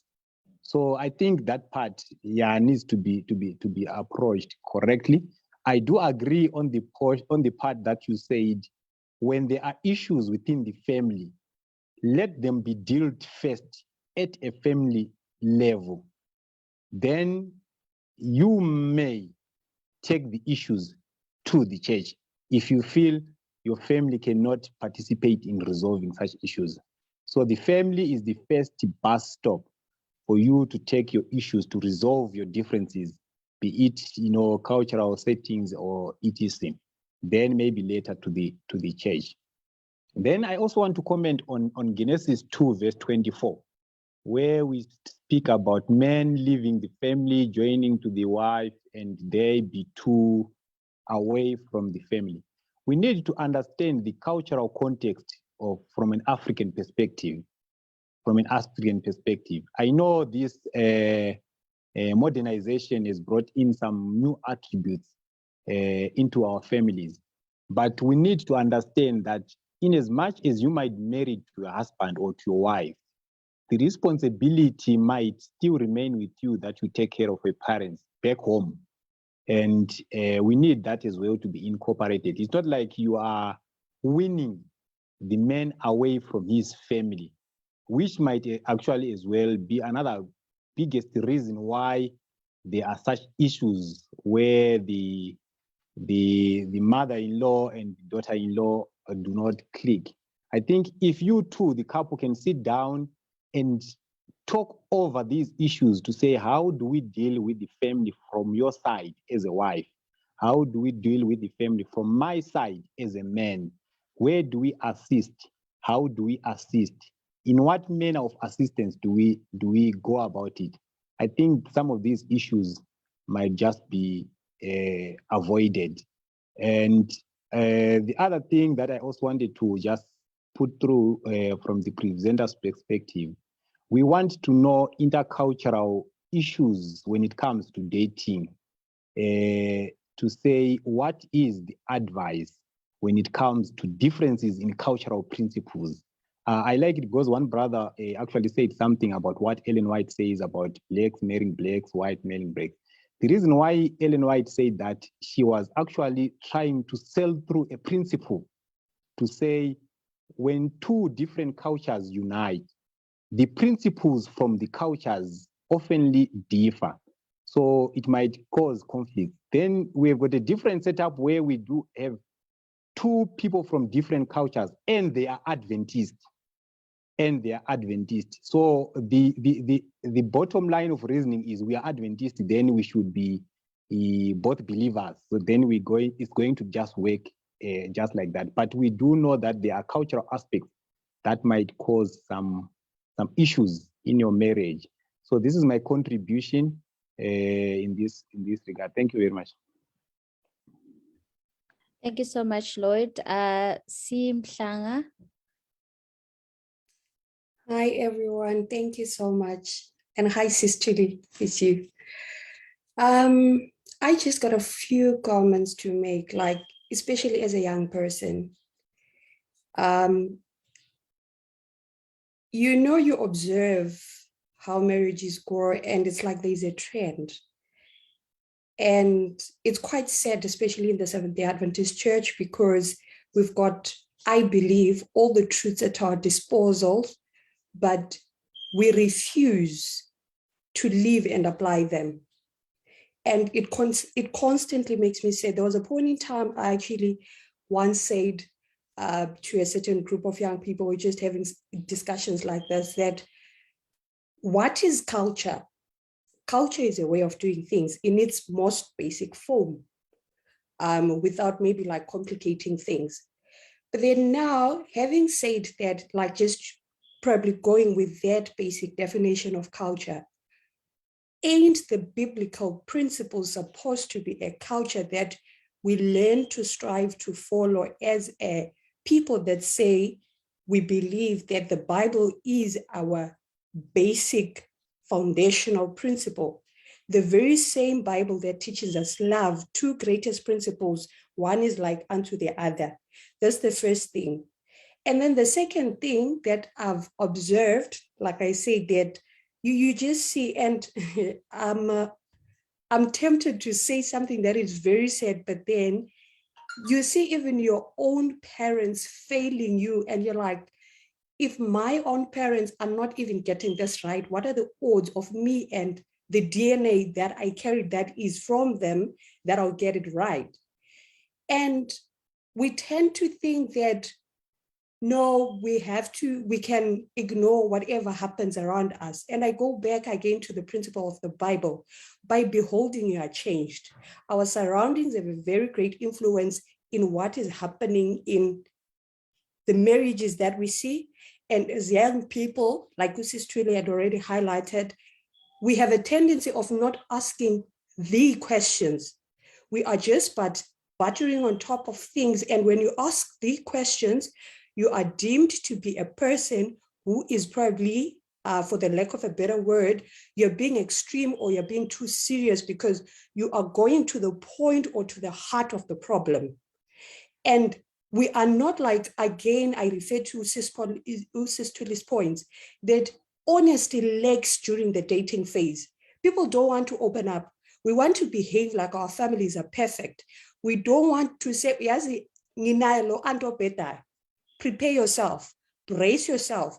We gotta sail through this together. We have to find a way to make it work together. But what do? We try to cover up because it is what it is. It has been like that. It's known, so let's go with the flow. For how long should that happen and people continue to live in misery? And my other last 2 points is also the mental preparation. It's as if to some extent, there's like little, or maybe, I don't know if it's consciously or unconsciously. It's like when people get married, sometimes we are not that mentally and emotionally equipped to be ready for what we're about to enter into. I always make a seemingly quote unquote a joke that, guys, we do not know how far till death do us part is. But then we make this decision to seem to be so light, as if, you're just going to get married and then it's just going to be just a bed of roses, and we forget there's no rose that comes without thorns. Are we ready for the thorns? It's easier to take care of the roses, but then are we mentally fit and prepared for those thorns that come? Like, just being objective is one of the things that I feel like sometimes even as individuals we lack. And the last thing that I'm going to say is, sometimes I'm still learning, because I'll delay marriage as far as I can. But then for now, what I'll just say lastly, I'm in that state of mind where I now feel like, marriage is like salvation. It's an individual choice that you have to make, husband and wife, that we are now going to come together. And once you come together, these are two individuals that are coming to create this beautiful union that was created by God. But then now, if you don't have that individuality in you, then that's when you're going to lose your spine and you don't have a backbone, and people are going to be tossing you around to and fro because you just do not want, maybe you just do not know how you want to run your life, your institution, and your family. And then now all these voices are just going to be coming because we're influenced by a lot of things. Sometimes we get to see through the church, like it has been mentioned, not that the church has the ultimate say, but then sometimes there's a certain level of influence that comes from the church because, this 8 hours or whatever number of hours you spend every Sabbath, that's very much enough if you multiply it in a year to have a certain level of influence. So at the end of the day, my prayer is, to those who are married, may God help you. If you are a young person who's not yet married, may prayer and supplication to God and that individualistic mind be embraced in us, and we are honest and we are filled with the biblical principles. Because at the end of the day, if you're going to want, I know right now what I'm about to say, I'll sound as if I'm being theoretical. But then the problem is I come from a family that are very cultural. And with this whole diversity that is now happening, if we don't use the Bible as our basis, then our family would be in so much chaos because our family is so diverse. People are just marrying like crazy whoever they want. And when I say crazy whoever they want, I really mean like intercultural. So what keeps us sane at the end of the day is just going back to the Bible, and we're like, the Bible as a rule of our lives, what does it say? Can we come to the same interpretation and same conclusion? Because if we want to follow this culture, that culture, confusion, and then at the end of the day, we just don't know what to do. So may God really help us.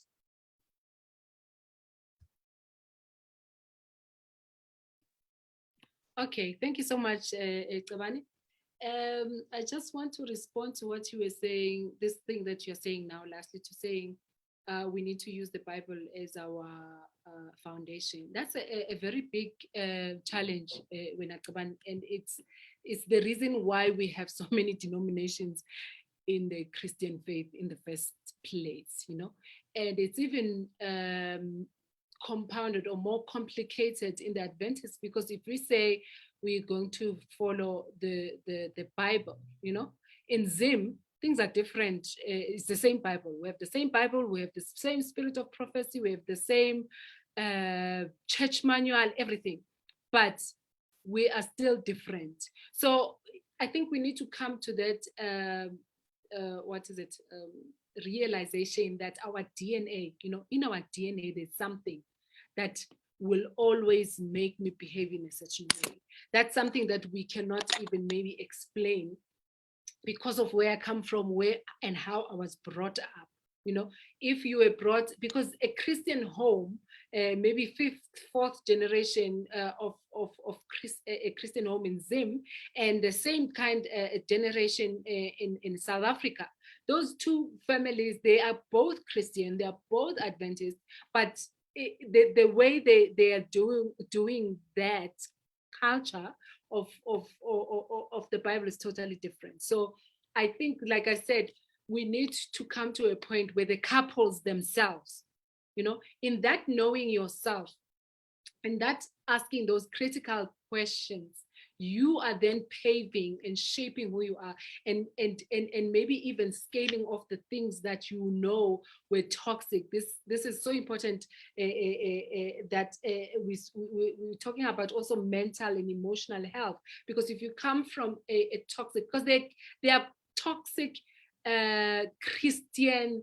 strong value families, you know, but they are toxic because but they use the Bible for their toxicity, you know. So it's very complex. This thing it's for you to get prepared, know what you're dealing with. First, know yourself, because when you know yourself, you love yourself, you are able to love others as well, and accept those that you cannot change, because you can only control that is within you.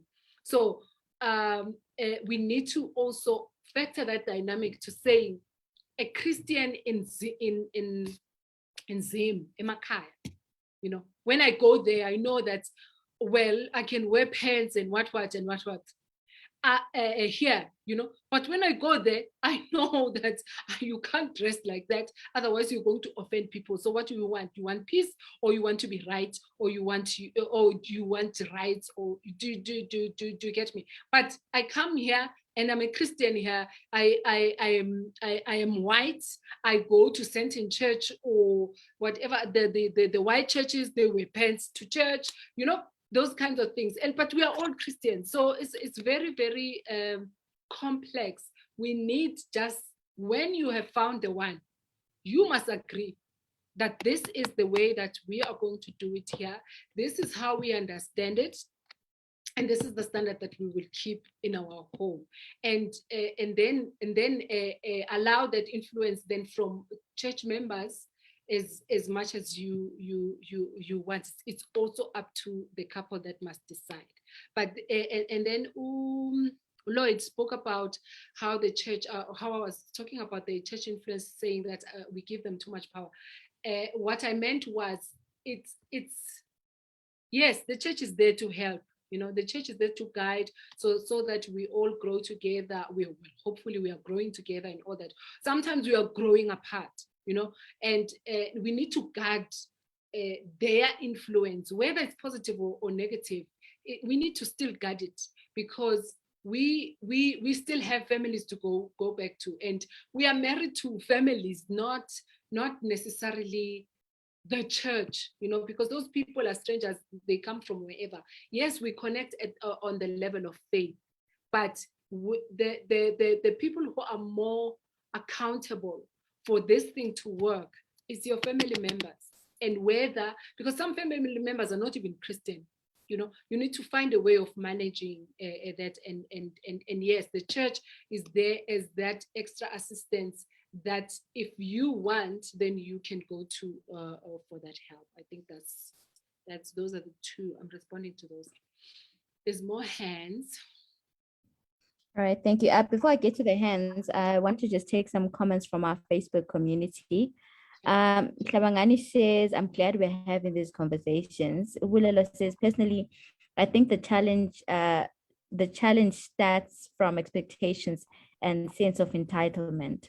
Matabo says, families, especially matriarchs in the family, can solve couples' problems better than pastors in the church. And then Notando says, I believe from the Zoom platform says, I believe as individuals, we do know our families, therefore we ought to be honest from the word go, not to spice up our family setup and where they stand regarding a certain culture. Then it will be easy for both parties to make solid decisions. If culture is a way of doing things, we can change it. Let's embrace each other as human beings and move on. Christ died for us all and he broke the chains of cultures. And then Brighton says, the problem is we even struggle to understand unity in diversity. Pusu says, I still believe that when it comes to Genesis 2:24, birds are still doing better. A man must physically leave the house and build his own before he gets married. That's the first step of being a provider. I'm going to take the hands in this order: Zoom user, then Lloyd, then SK. Zoom user, please unmute yourself.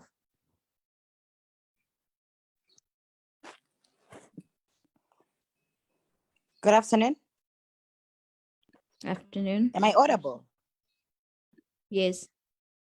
Oh, all right. I don't know how it goes. Do I start by introducing myself or I just go straight to the point? You can just go straight to the point for time's sake. All right.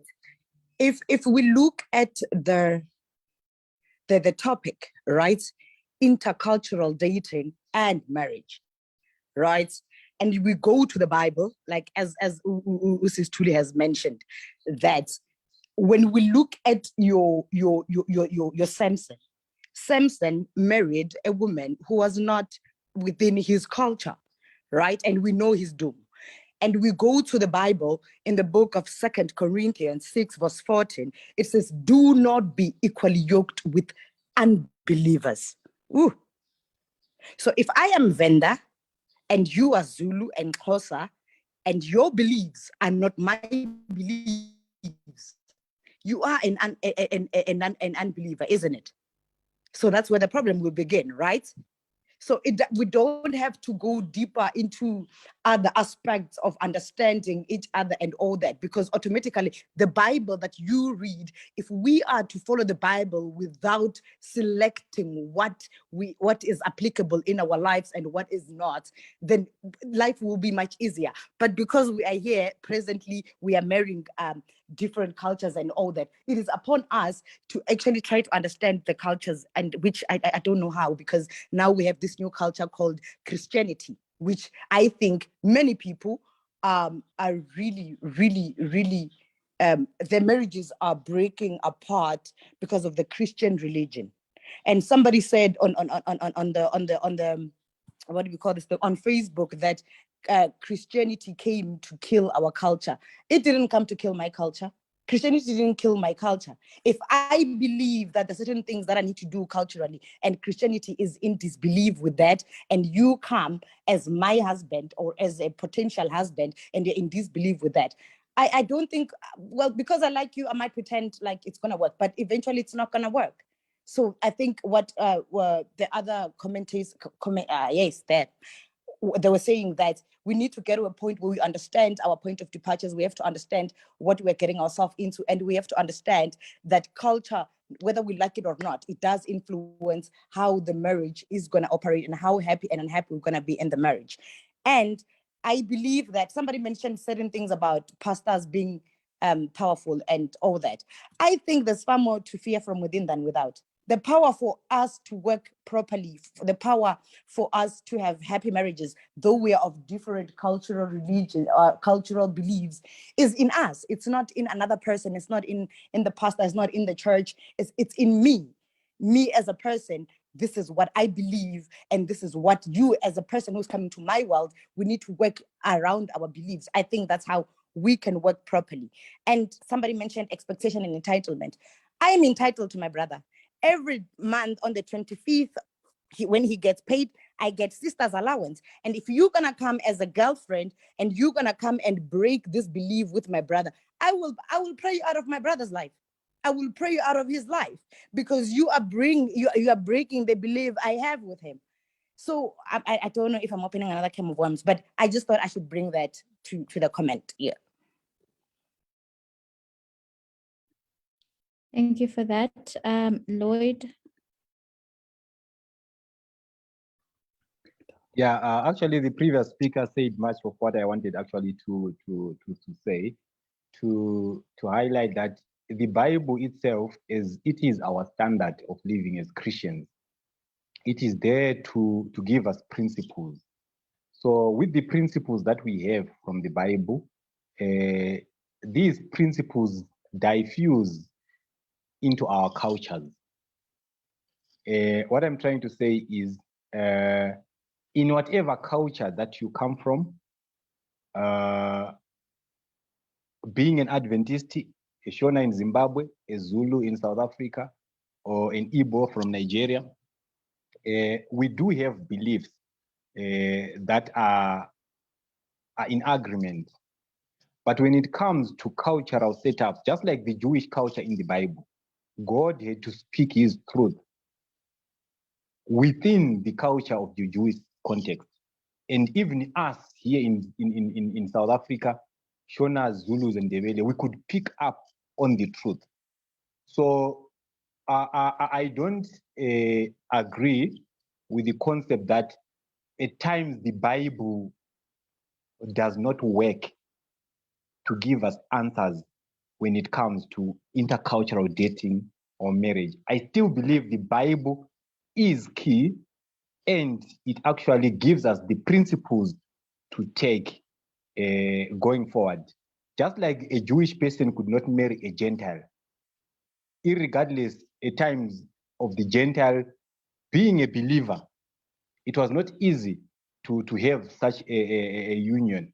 So what I'm trying to pass through is, let us stick to the principles of the Bible. They are there to safeguard us. They are there to protect us, irregardless of the culture that we are involved in. Then I also wanted to add on that part of culture. Usually when we speak about this intercultural dating and intercultural marriages, there is one aspect that we always tend to ignore and forget. I will give an example. This one is a true experience. People who come from up north of Africa and people who are down here in SADC, we do have cultural differences. But at times, even in those cultural differences, you might see that there are certain biological makeups that the people from the north have that are different from us on the south. Before you rush to conclude, I'm actually coming in with the sense that there is a disease called sickle cell anemia. It is prone up north in Africa. So when we get into these intercultural relationships, we need to know what exactly we are throwing ourselves into. Because the genetic makeup of those people up there and the genetic makeup of us this side, downside, there is a difference. So one of my friends, what he did is they had these intercultural marriages, but because the other partner was not open up enough to explain that, you know, these guys had issues with these conditions. So these guys just had to come together and later on suffer some of the consequences that come along. So this intercultural dating, intercultural marriage, it's so broad and so complex. It does not only cover kneeling when you are giving people food. You understand? So when the Bible actually says it is better to marry from within your culture. I think that principle is very important, but if we ignore it, there are consequences that come along. Those are the consequences that we are actually saying. What are the detriments or detrimentals that come with these intercultural marriages? Do you really know what you are diving into? So when you are dating, go and visit the other culture. See what they do. Are you able to do that during dating? Then when you're able to do that, then jump into marriage, knowing what kind of a kite or a parachute that you are jumping into. Not that when you jump into marriage and they ask you to kneel, then you cry foul, but yet you consented that you are going to get into marriage with this man's culture. You are aware of it. So some of these things, let's not hold it by the neck trying to solve an intercultural marriage when we actually omitted intercultural dating. So let's solve things from dating first, then let's go to marriage. Then it's not going to be an issue. So when you jump into intercultural marriages later on, and things start to flow in a direction that you don't know, just know that it was your choice. You made the choice against the principles that the Bible teaches. Thank you very much. Okay, thank you so much. Sis Thuli, I think let's take the last hand to SK and then read the comments, and then you will wrap it up. Is that okay? Okay, I'm going to unmute SK, then I'll read through the comments. Hello, can you hear me? Yes. Okay, I'm listening here. The brothers and sisters are very strong to say the Bible, the principles from the Bible, and we should stick to that. I slightly disagree. Here's why. We understand the Bible through how we understand life, and we understand life through how we're taught, through our cultures. So what you think it's a principle, it's a strong principle. It depends on really how you understand your culture or how you interpret the Bible. There are a lot of things that one can dearly put it to heart and hold it strong as a strong principle of the Bible. And the other one will say, no, this is not that much, but you're both reading the same Bible. I'll give you an example. Most of Zulu Adventist guys, they have no problem in marrying 2 or 3 wives. The reason they are not married to 2 or 3 wives is because of Adventist view on polygamy. Otherwise, culturally, they would want to.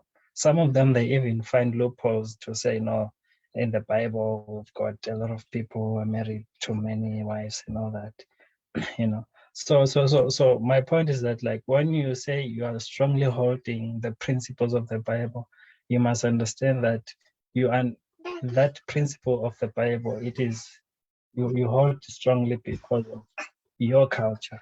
Otherwise, if you use another culture, that principle can be lightly taken, So we should really understand that we understand the Bible through our cultures. The second thing is to say the Bible, not to say the Bible. God is a lover of beauty, and God created diversity. Now, through our diversity, we should find unity. And one of the greatest weapons to fight this unity is marriage, intermarriages. But now that comes with a lot of complications if you enter into it haphazardly. But like, there are a lot of guys that I know that are married to another culture, and they're doing so well through the help of others, through therapy and all that, through counseling as well. So we should also encourage if you can, but discourage if you're not married, because marriage, it's work. There's a guy called Ravengani. He says the spelling of marriage is WORK, work. If you want to get married and remain married, you must know that you are in a full-time job, 24 hours, 24/7. Now, if you think umjolo uyanyisa, you should try marriage. And unfortunately, marriage, there's no way out. Umjolo, at least there's a way out. Marriage, there's no way out, especially if you're a Christian. So before you tie the knot, understand what you're getting yourself into. I don't think the lesson is about to discourage the intermarriage, but it's just to make you understand before you get into that. And the advice is that if there's an option for you to marry within your culture, that covers a whole multitude of fights and complications. But if the heart says it wants someone from up north and you're from south or from middle Africa, then you must know you must learn the culture and know what to get yourself into. Thank you. Thank you so much, SK. I'm going to read some of the comments here on Facebook. First, Matabo says, families, especially matriarchs in the family, can... Okay, I've read that. Matabo says, thank you, Brother Lloyd. We can't change principles of the Bible to suit our beliefs. And then G says, the other thing that will kill us is the African man, that one who just want to sit and do nothing and expect the wife to do all the work at home. As a woman, you struggle with the family, and then you have to deal with this African man who expects me to bow down to him, who can't even dish his own food, expects me to wash your hands and dry them. Sis Thuli, thank you for this lesson. Please come back and address the African man. He must fall as well. And then let me see if there's any more. Okay, and then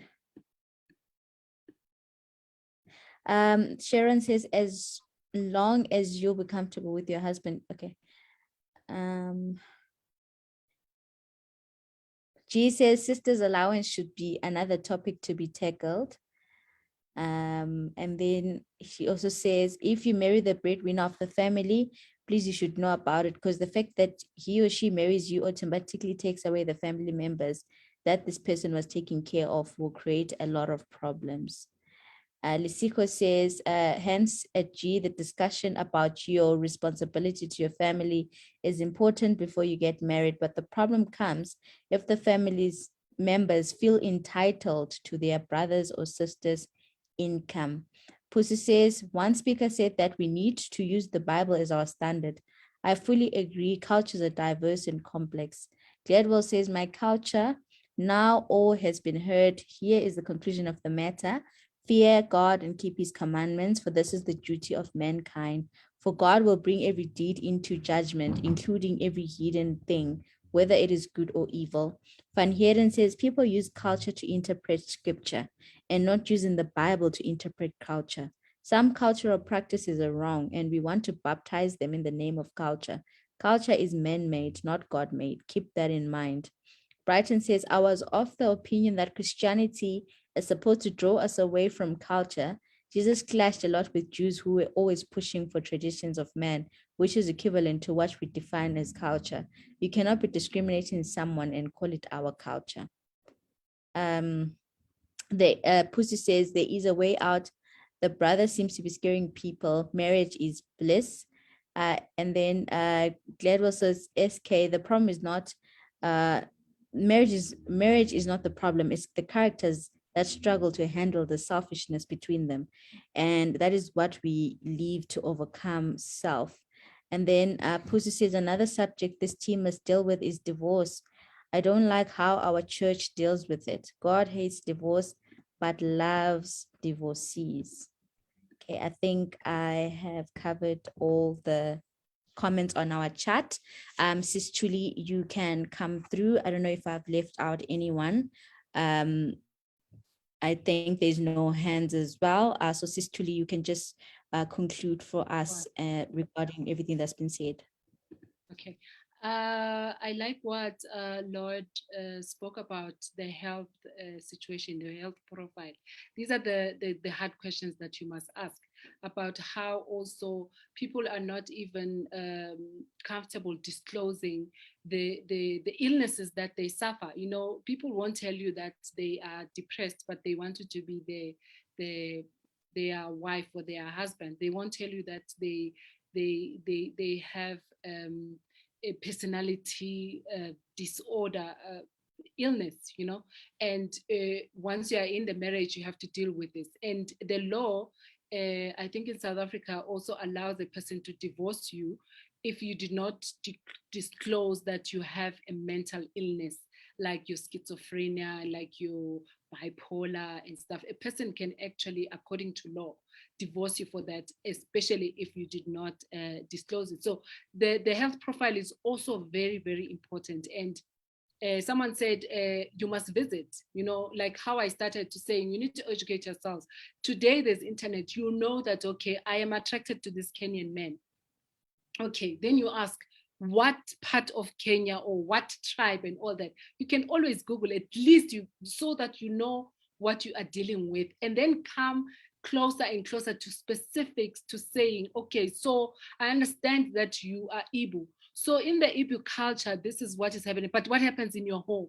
You know, what are the things that you still do according to that culture? What are the things that you've discarded because you are a Christian? You know, so that is so important for us to have that discussion. But because people during dating, you know, everybody's trying to impress the other and all that, we are so fake, and this is the reason why we are where we are today in terms of divorce and dysfunctional families, because we were not truthful, we were not genuine with who we really are. So we need to encourage and teach our young people in those classes to saying, who are you? You know, tell us. If I ask a person right now and say, who is Melissa? What is the first thing that comes to your mind? Is it that I am a blood-bought child of God? What does that mean? You know, which is what I was talking about, to say meanings and definitions differ. You know, there's no blanket statement to saying this is what it means to me or in my family. Hence, we have so many denominations, because if we understood the meaning of the way the Bible is, we wouldn't be where we are today. So it's a problem, because it's also generated by the culture that I'm saying. It's written in your DNA, because you did not choose to be born in Zim. You did not choose to be born in the Shona culture. You did not choose to be born by your parents. You know, so the way they have so much influence that you are not aware of until you are older, and certain things you just do them automatically, you know, without questioning, because it's part of who you are. So it's a very complex thing to say you can actually separate who you are in terms of culture and you being a Christian. I think it's to a certain level, there's some kind of an illusion. And I think the more we speak about it, the more we will come to the point of saying, but okay, Christian culture now is this. Because today, if you can define Christian culture, I mean, we can sit here until Jesus comes, because there's just so many variations, because we have shied away from confronting this culture of who you are and where you come from as against the culture of what Christianity is, so that we are able to follow it to the T, the way that it's supposed to be followed. You know, but in the meantime, you marry the family, and some families are not even Christian. Some they are Christian Zionist, or they are Christian what. Do you understand? So this is why I keep emphasizing to say the couple must then should have, by the time you are married, you should have had that conversation knowing that, listen, in this, our home, this is going to work, this is not going to work. This is the, no, me, I can't do that. And we'll be able to tell them, I cannot do that. I'm sorry, Tina La, we've decided to do it like this. You see, so that you still maintain peace and respect and all that, because you still need to respect your family to a certain extent, so that you live peaceably, and for the next generations as well to pick up from you when they go forward. And then the other thing, I think, Gladwell, I like what you were talking about now, and it's true that our you need to know what you are getting yourself into. The intercultural marriage is for the brave, to tell the truth, because as much as you can know, I mean, I knew myself, I knew exactly what I was wanting. My head was right. I hope I thought so. But there's still certain things that I didn't even know about myself until you are inside. So there's always that unknown, like how the Johari window works. There are things that you will know, and you need to expand those things that are known, that it's in your power to know, and then so that you have less things that are unknown, because there are things that you will only be able to know about yourself and the other when you're in the marriage. But we need to be open, and we need to be transparent, especially when you come to the point where you as a man, you say, but yeah, this thing is serious and I want it to go to the next level. Then please be fair, be open, ask those difficult questions. And we need to also normalize consultation. And when I say consultation, I'm trying to run away from the word counseling, because it now has many negative connotations.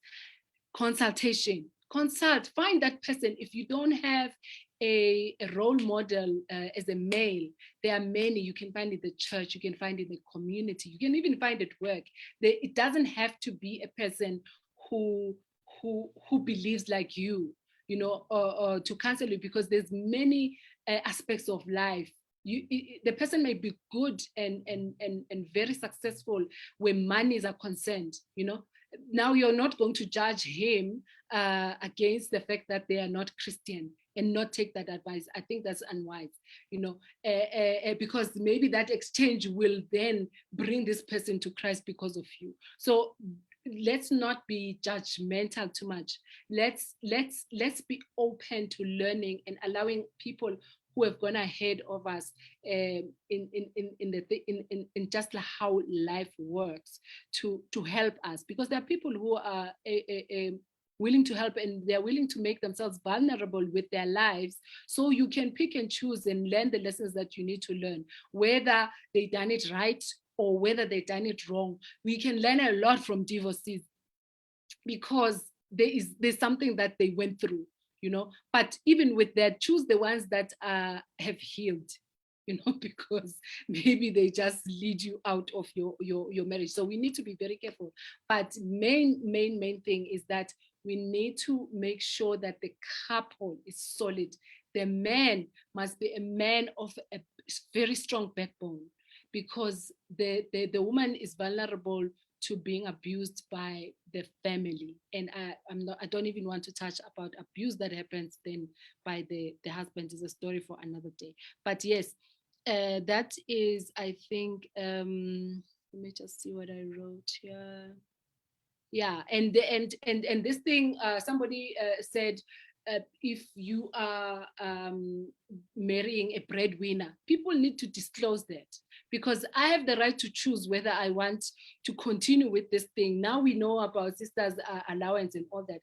I need to know how far does it go? Will it ever stop or what? Because that was my question as well. For how long will this be? Can we not empower these people to stand up? Let's start a business for you. Mina, that was my suggestion, to saying, okay, so what do you think? Think about it. What is it that you think you can do? So that, because I have a life here with children, I can rather go get a loan for you, because my meaning of text of a black text was different. So your meanings and your definitions, you need to articulate them so that we see where they meet each other or they miss each other. Then we know which direction to take, whether to work on that so until we are harmonized, or to say, no, this is not for me. So I think that is the point of the lesson, is for us to know that you need to prepare yourself. You need to be very brave. And also you need to be careful of being taken advantage of, because there are many people who are in marriages of convenience, where a person says, oh, well, I want to stay in South Africa and I'm looking for a South African. I'm looking for a South African, and they will do anything to make sure that they do the right things until they get that green book. So those are the other things that we need to be careful of, and people need to talk about these things and let's warn each other, so that maybe there's a chance that we can reduce the level of misunderstanding in marriage in general, and also in the intercultural marriages. We need to help each other. But sisters, mothers, aunts, gogos, guys, we need to stop it. We just need to stop it, because we make the lives of our brothers unbearable. For what? For what nonsense? Why are we so self-entitled? It needs to stop. It really, really needs to stop. So yeah, I think I'm going to stop it here because it's 2 minutes to 5. I think we have, for today, yes, I think we have done some progress. And I pray that the Lord may bless you. Thank you so much for participating. It was really, I learned a lot as well. And I think, yes, I'm going to leave it here. Thank you so much, Sis Thuli. That was beautiful. And I think we learned quite a lot. I don't want to close these comments out. I know that we've come to the end of our lesson, but I'm just going to read them out. Although it says some cultural practices are in unison with the Bible truth, the principles of the Bible truth are our standard and constitution. Anything that draws us away from the Bible principles should be shunned. The biblical principles warning against intercultural dating and marriages are many in the Bible. Marriage on its own has its complications. Adding cultural complexities in these institutions will further complicate everything, especially for children. We end up having kids who are cocktail of cultures. That alone is an aspect that can cause confusion. Choosing intercultural dating or marriage is not a sin, but it is against biblical principles, and consequences always look ahead of such a choice. Okay, thank you so much. I think I'm going to close it off with that comment.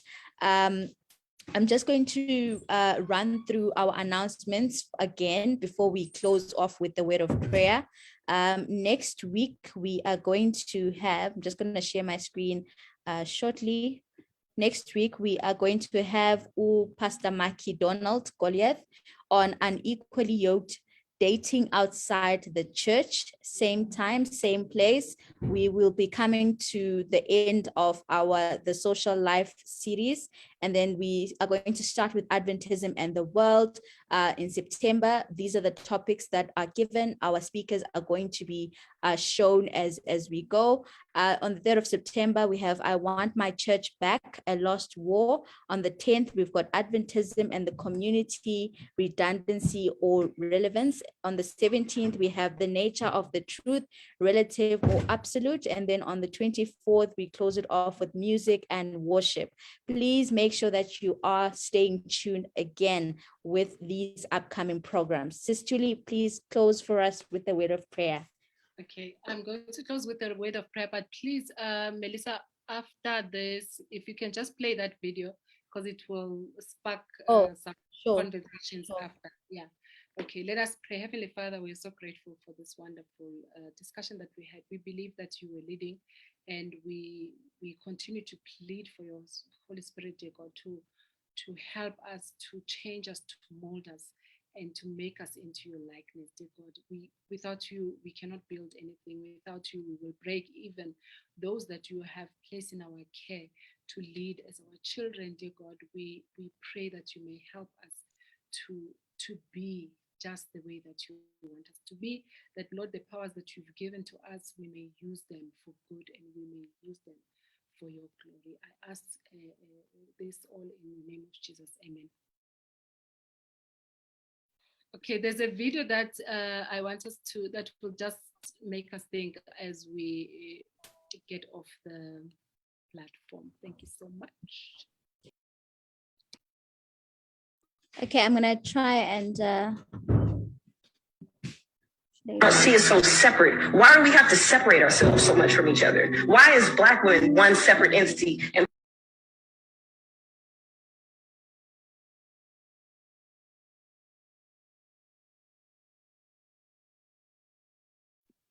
What happened, Melissa? sorry, let me try to do that again. Just give me 2 seconds. Okay.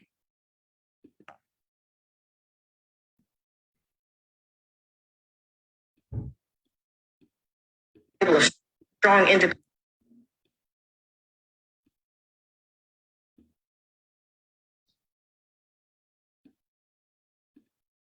Okay.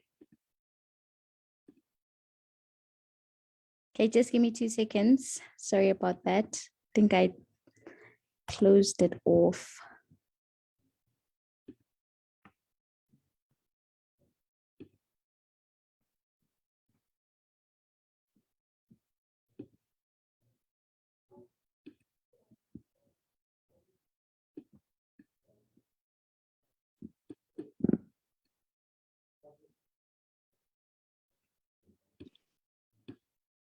If you're struggling with it, and then I think maybe just you can drop it on the Facebook, then maybe people can go there individually, I think. Okay, let me try one more time.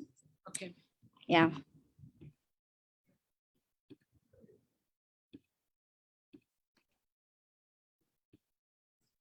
Okay, please tell me if it's the sound is Black woman. We don't hear that from nobody else. I've never heard strong independent white woman, strong independent Asian woman, strong independent Latino woman, strong independent Indian woman. I ain't never heard none of that. But we pride ourselves to being strong independent Black women, as if independence is something that we should strive for as a people. Independence is death. Everybody needs somebody. And the reason why we're struggling in our households and our communities is because we think that there's something good about being independent. Black women need Black men, and Black men need Black women. okay. I think that's it, right? Yes, thank you so much. Okay. All right, thank you so much for staying tuned.